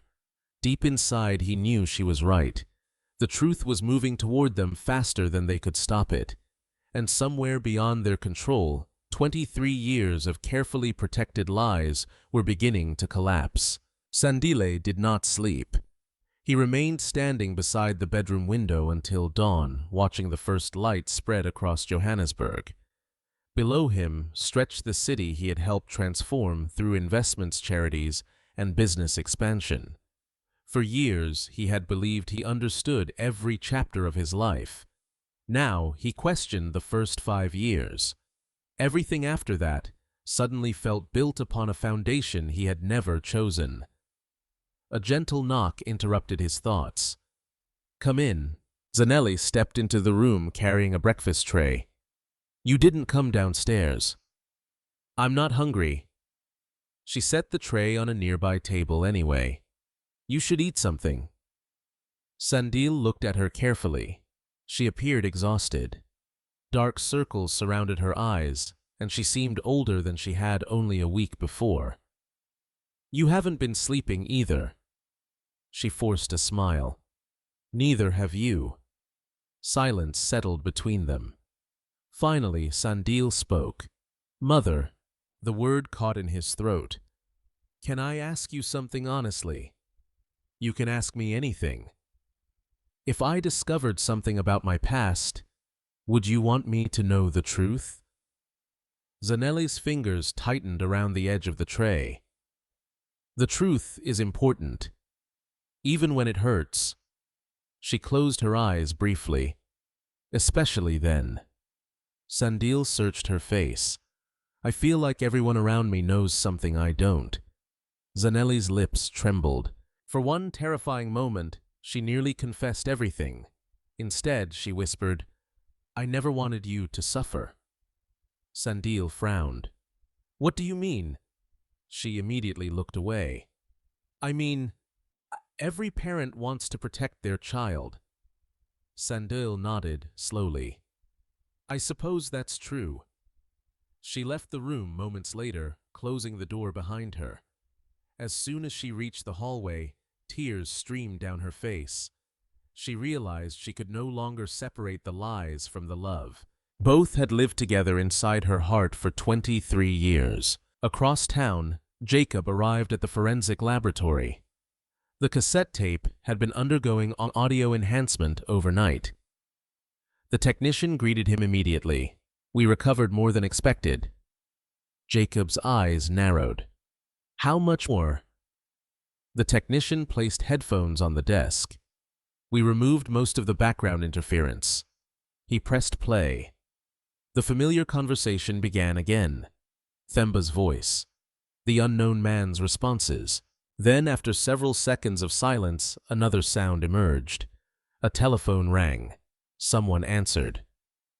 A receptionist's voice became faintly audible. In Cozy Group Executive Office. Jacob instantly removed the headphones. What did she say? The technician replayed the segment. Again, the words were unmistakable. In Cozy Group Executive Office. Jacob's heartbeat accelerated. The recording happened inside in Cozy Group. The technician nodded. Or at least from a telephone connected to that office. Jacob immediately called Thabo. I need you here. What happened? The second speaker may have been inside Nkosi Group headquarters. Thabo fell silent. Are you certain? As certain as science allows. If that's true, Kaya wasn't just acquainted with Themba. He was working with him. Jacob looked back at the audio display. Maybe, but we still don't know if the second voice belongs to Kaya. Meanwhile, Sandile insisted on visiting Sifo and Nomsa again. This time, he arrived without security, without assistance, without publicity. He simply wanted to spend time with them. Sifo welcomed him warmly. "You found us again. I hope you don't mind. We're always happy to see you." Nomsa prepared tea, while Sandile helped arrange chairs before the afternoon meal service. Several children ran through the church courtyard laughing. One little boy tripped and scraped his knee. Immediately, Sandile knelt beside him. "It's all right." He gently brushed the dust from the child's trousers. "You're brave." The boy nodded, trying not to cry. Sifo watched quietly. A smile slowly appeared on his face. "You always knew how to comfort children." Sandile looked surprised. "What do you mean?" Sifo laughed softly. "I suppose teachers notice those things."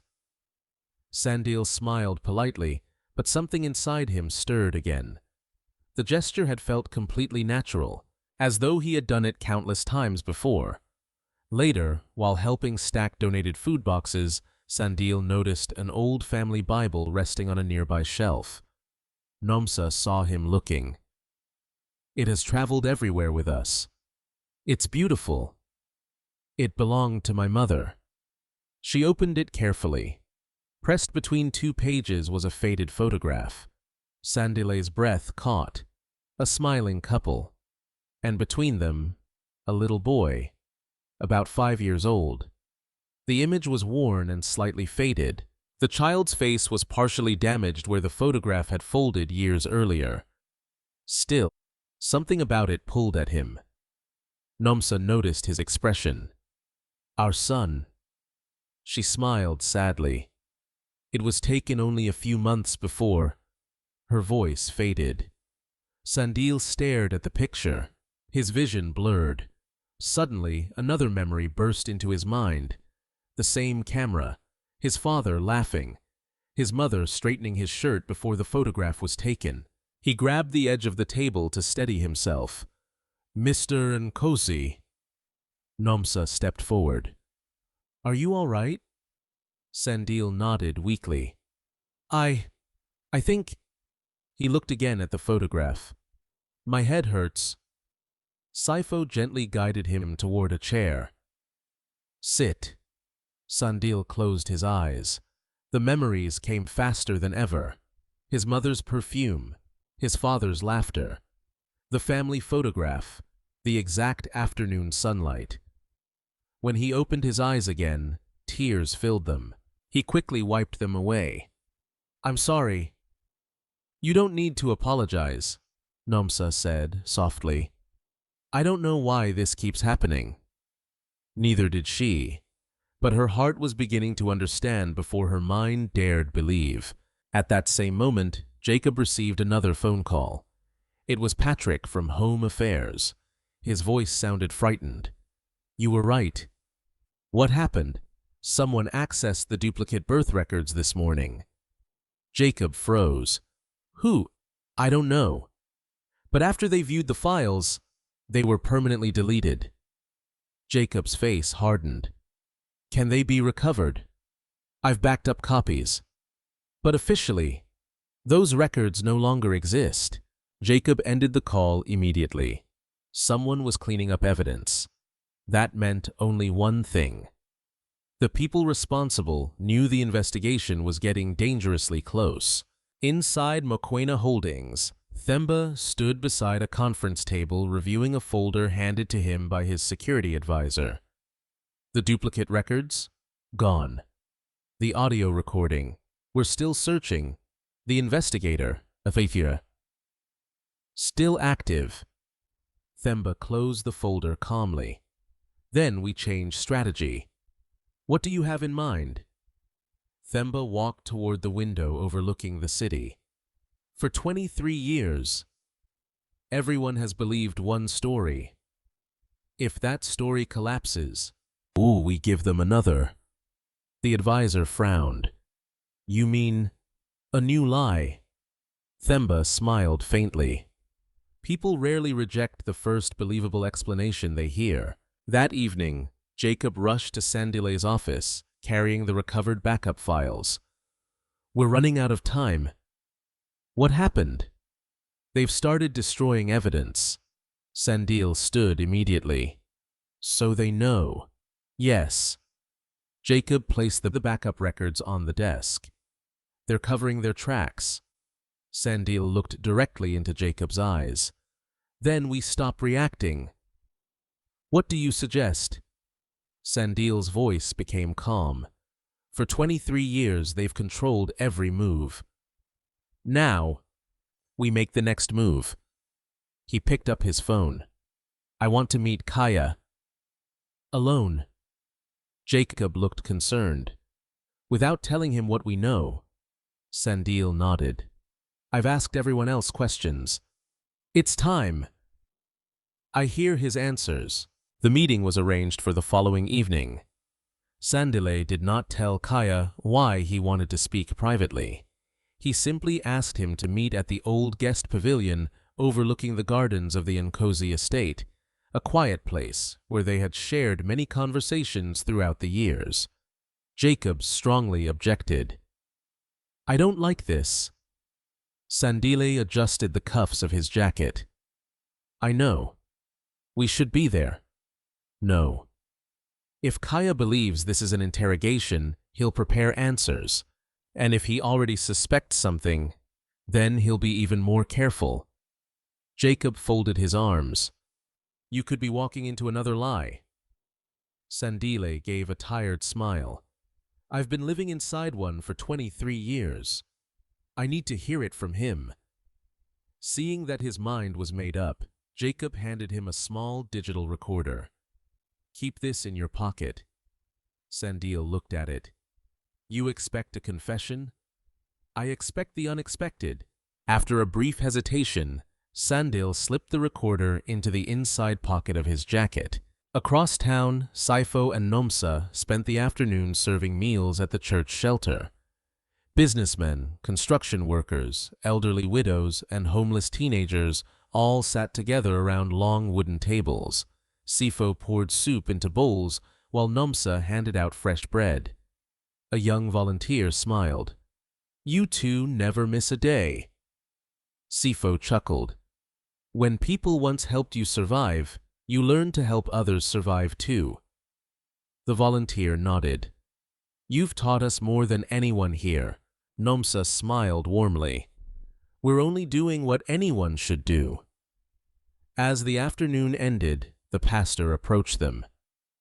"I heard Mr. Nkosi came again yesterday." Sifo smiled. "He's a good man. He treats everyone with dignity." The pastor looked thoughtful. "I've noticed something." "What?" "The way he watches both of you." Nomsa lowered her eyes. "I've noticed it too. It feels—" She stopped herself. The pastor finished the sentence gently. "Like family." Neither Sifo nor Nomsa answered. Some hopes were too fragile to speak aloud. Meanwhile, Jacob and Thabo continued examining every document connected to Themba Mokoena. Thabo pointed at a series of financial transfers. These payments stopped exactly 5 months after Sandile disappeared. Jacob nodded. The same time the new birth certificate was created.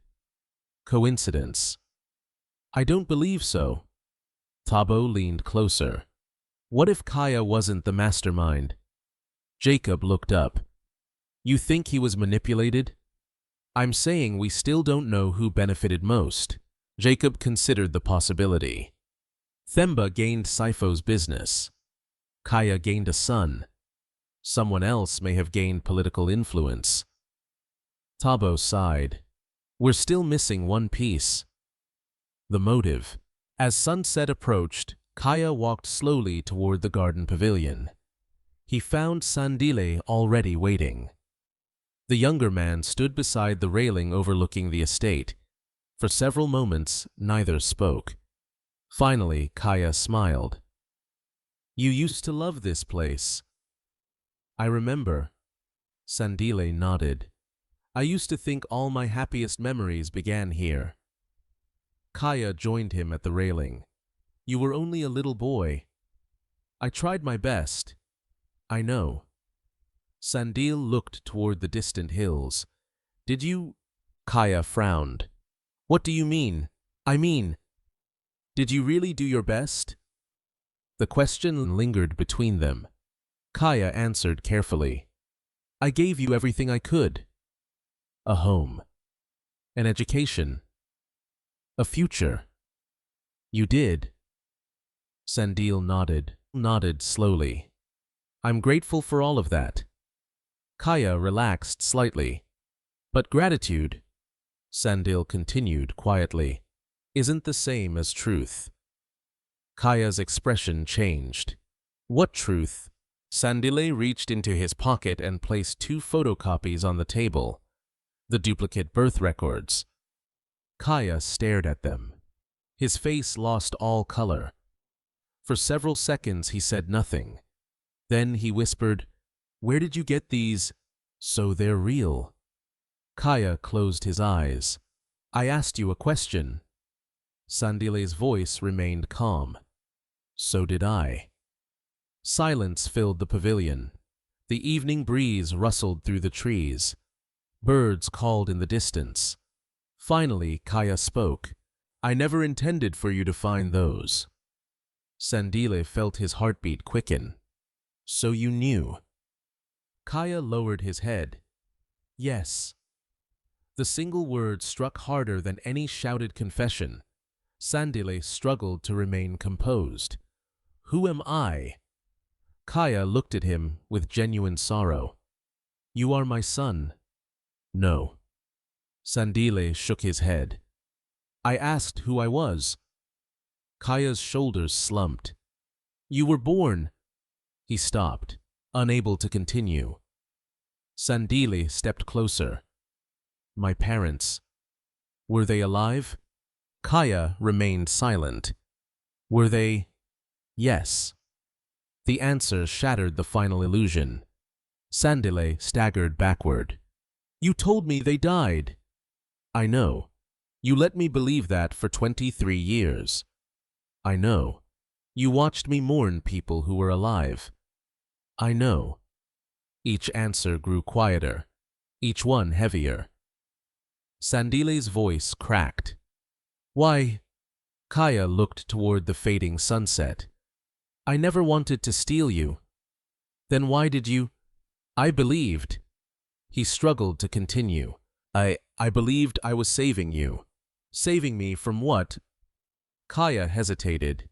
I was told your parents could never recover. That they had lost everything. That you would grow up in poverty. So you decided poverty made them unworthy. No. Kaya's voice rose for the first time.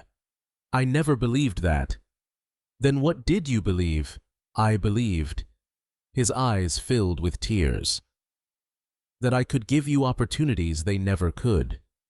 Sandile stared at him in disbelief. You could have helped them. Kaya said nothing. You were a billionaire. You could have rebuilt their lives. You could have protected all of us. Again, silence. Because there was no answer. Only regret. Inside the mansion, Zanelli paced anxiously. She looked repeatedly toward the garden.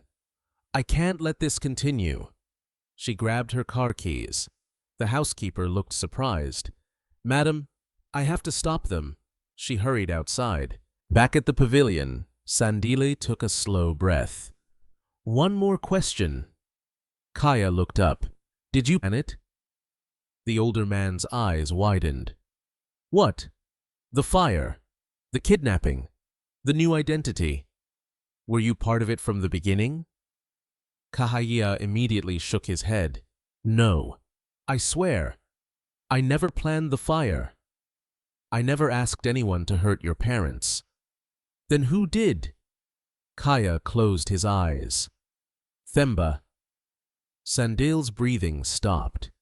He came to me afterward. He said a little boy had no family. He said the authorities needed someone to adopt him. I believed him. You never questioned it. I should have. But, Kaya's voice broke. I wanted a child more than anything, and that desire blinded me. Sandile stood in complete silence. He could see genuine remorse in Kaya's face, but remorse could not erase 23 years. At that moment, tires crunched across the gravel driveway. Sandile hurried toward the pavilion. Stop! Both men turned. She was crying before she reached them. I can't let him carry this alone anymore. Kaya whispered, Sandile. She shook her head. No. She turned to Sandile. There is something your father still doesn't know. Sandile frowned. What? She wiped away her tears. The man who arranged your adoption wasn't Themba. Kaya looked at her in stunned disbelief. What are you saying? Sandile answered with trembling lips. Themba wasn't the one who first brought you into our lives. There was someone else. Someone whose name had never appeared in any document. Someone who had remained invisible for 23 years. And according to Sandile, that person had controlled everyone else from the very beginning. The evening air became unnaturally still. Sandile stared at Sandile, unable to process what he had just heard. Kaya looked equally stunned.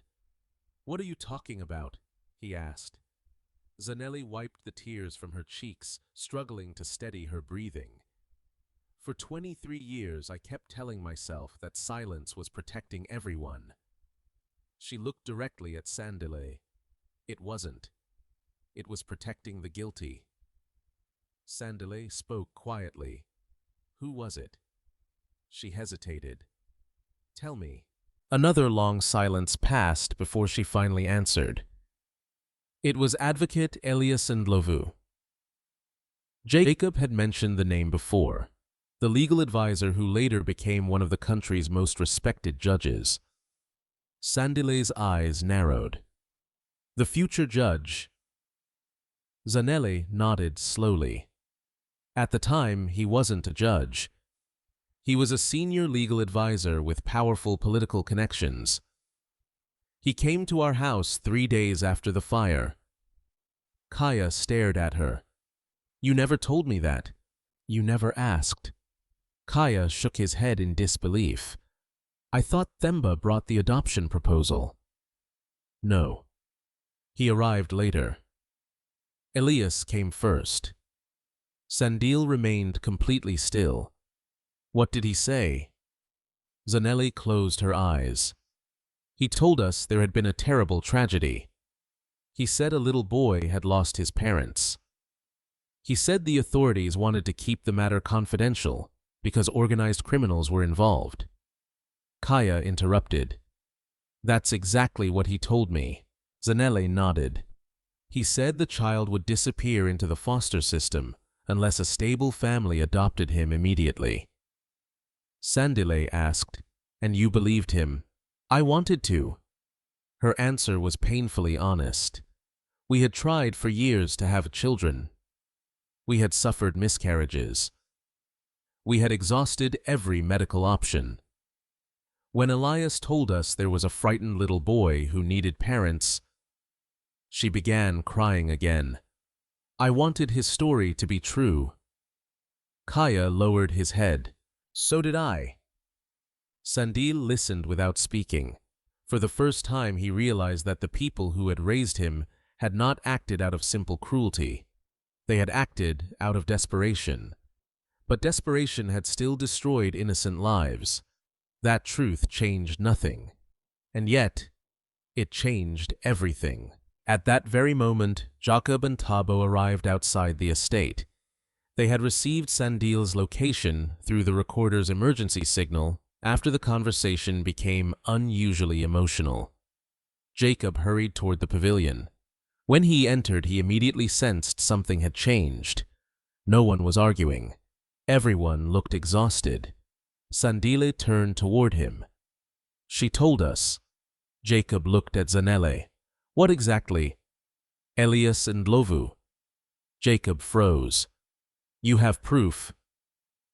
Sandile nodded. Ah, I've kept something.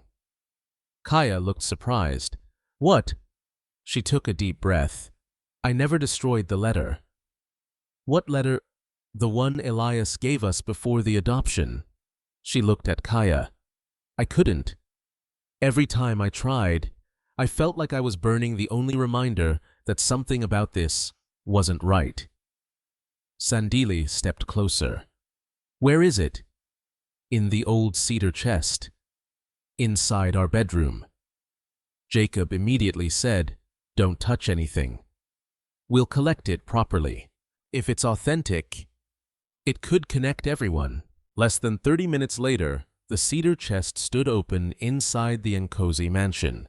Sandile carefully lifted a small leather folder wrapped in cloth. Inside lay photographs, medical papers, insurance documents, and one sealed envelope. The paper had yellowed with age, the wax seal had cracked. Jacob put on protective gloves before opening it. Inside was a single-page letter. No official government letterhead, only a signature. Elias and Lovu. The room fell silent as Jacob began reading aloud. Mr. and Mrs. Nkosi, the child entrusted to your care must never learn the circumstances surrounding his placement. For his emotional well-being and the stability of all parties, involved absolute confidentiality is essential. Any future inquiries should be directed through my office. Destroy all unofficial documents after this process has been completed. Jacob stopped reading. Thabo slowly extended his hand. Let me see. He examined the signature carefully. It's genuine. Sandile looked toward the window. So they plan to erase me forever. No, Thabo corrected quietly. They plan to erase Sandile Dlamini. The following morning, Jacob submitted copies of every document to a trusted prosecutor outside Johannesburg. No longer was this simply a missing person mystery. It had become a criminal conspiracy involving fraud, kidnapping, obstruction of justice, identity falsification, and corruption. By noon, arrest warrants were being prepared. The first name on the list was Themba Mokoena. The second was Elias and Lovu. News traveled quickly. Before sunset, police vehicles surrounded Mokoena Holdings. Themba watched calmly from his office as investigators entered the building. His lawyer whispered, "We can still fight this." Themba gave a faint smile. No, it's over. For 23 years, he had believed money could control every outcome. Now, the evidence had become too overwhelming. Without resistance, he surrendered. Across the city, Elias and Lovu attempted to leave through a private airport. He never reached the aircraft. Investigators intercepted him before boarding. As officers placed handcuffs around his wrists, he asked only one question. Who found the letter? No one answered. Several weeks later, the courtroom overflowed with journalists, attorneys, and members of the public. The case had become national news. For the first time, Sifo and Nomsa sat only a few seats away from Sandile. They were still uncertain, still afraid to hope completely. DNA results had already been submitted under court supervision. The judge opened the report. The laboratory concludes. The courtroom became silent. With a probability exceeding 99.9%, Sifo gripped Nomsa's trembling hand. That Mr. Sandile Nkosi is the biological son of Sifo Dlamini and Nomsa Dlamini. Nomsa burst into tears. Sifo closed his eyes, unable to stop crying. Sandile remained frozen, not because he doubted the result. He had already known it in his heart, but hearing the words spoken publicly made them real. The judge looked towards Sandile. The court recognizes your legal identity as Sandile Dlamini. The room erupted into emotion. Slowly, Sandile stood. He walked across the courtroom. Sifo rose to meet him. For several seconds, father and son simply looked at each other. 23 stolen years stood silently between them. Then Sifo opened his arms. Sandile stepped forward. They embraced. Neither man spoke. Neither needed to. Nomsa joined them moments later, wrapping both of them in her arms. Around the courtroom, many people wiped away tears. Even several police officers looked away to hide their emotions.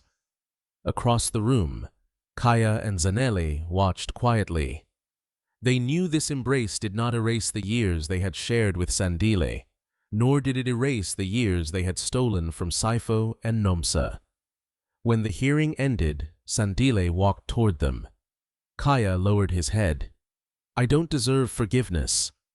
"No," Sandile answered honestly. "You don't." The words hurt, but they were true. After a long pause, Sandile continued, "You gave me opportunities. You also took away my family. Both things can be true." Sandile nodded through tears. "I'm sorry." "I know." Sandile looked towards Sifo and Nomsa, who were smiling through tears as they waited nearby. "I can't recover the first 23 years, but I can decide how I live the rest." He walked toward his biological parents. One on each side, they left the courthouse together. Not as strangers, not as victims, but as a family finally reunited by truth. Behind them, the courthouse doors closed on one of the darkest chapters of their lives. Ahead of them waited something none of them had believed possible anymore. A future no longer built on lies.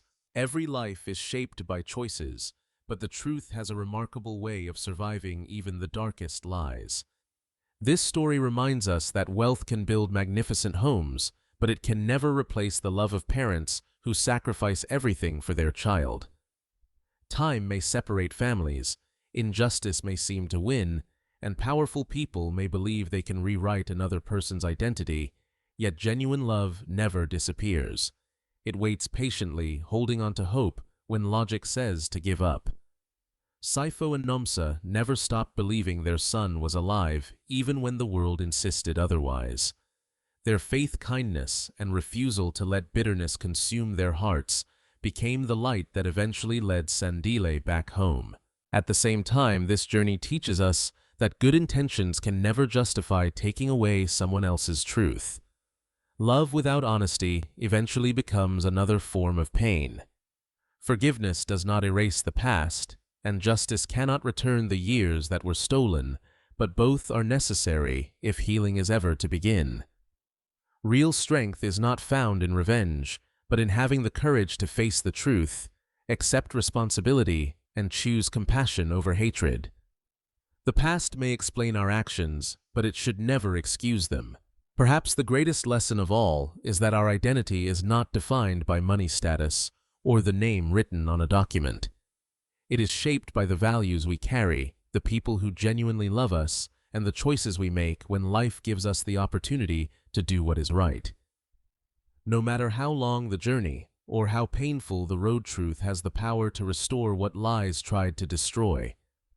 Hope should never be abandoned, because sometimes miracles arrive after years of waiting, and the family you never stopped praying for may still be searching for you too. If this story touched your heart, we'd love to hear your thoughts.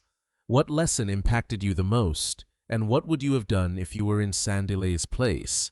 Share your thoughts in the comments below. And if you enjoy meaningful stories about hope, justice, family, and second chances, don't forget to subscribe to the channel and turn on notifications so you never miss our next inspiring story. Thank you for watching, and we'll see you in the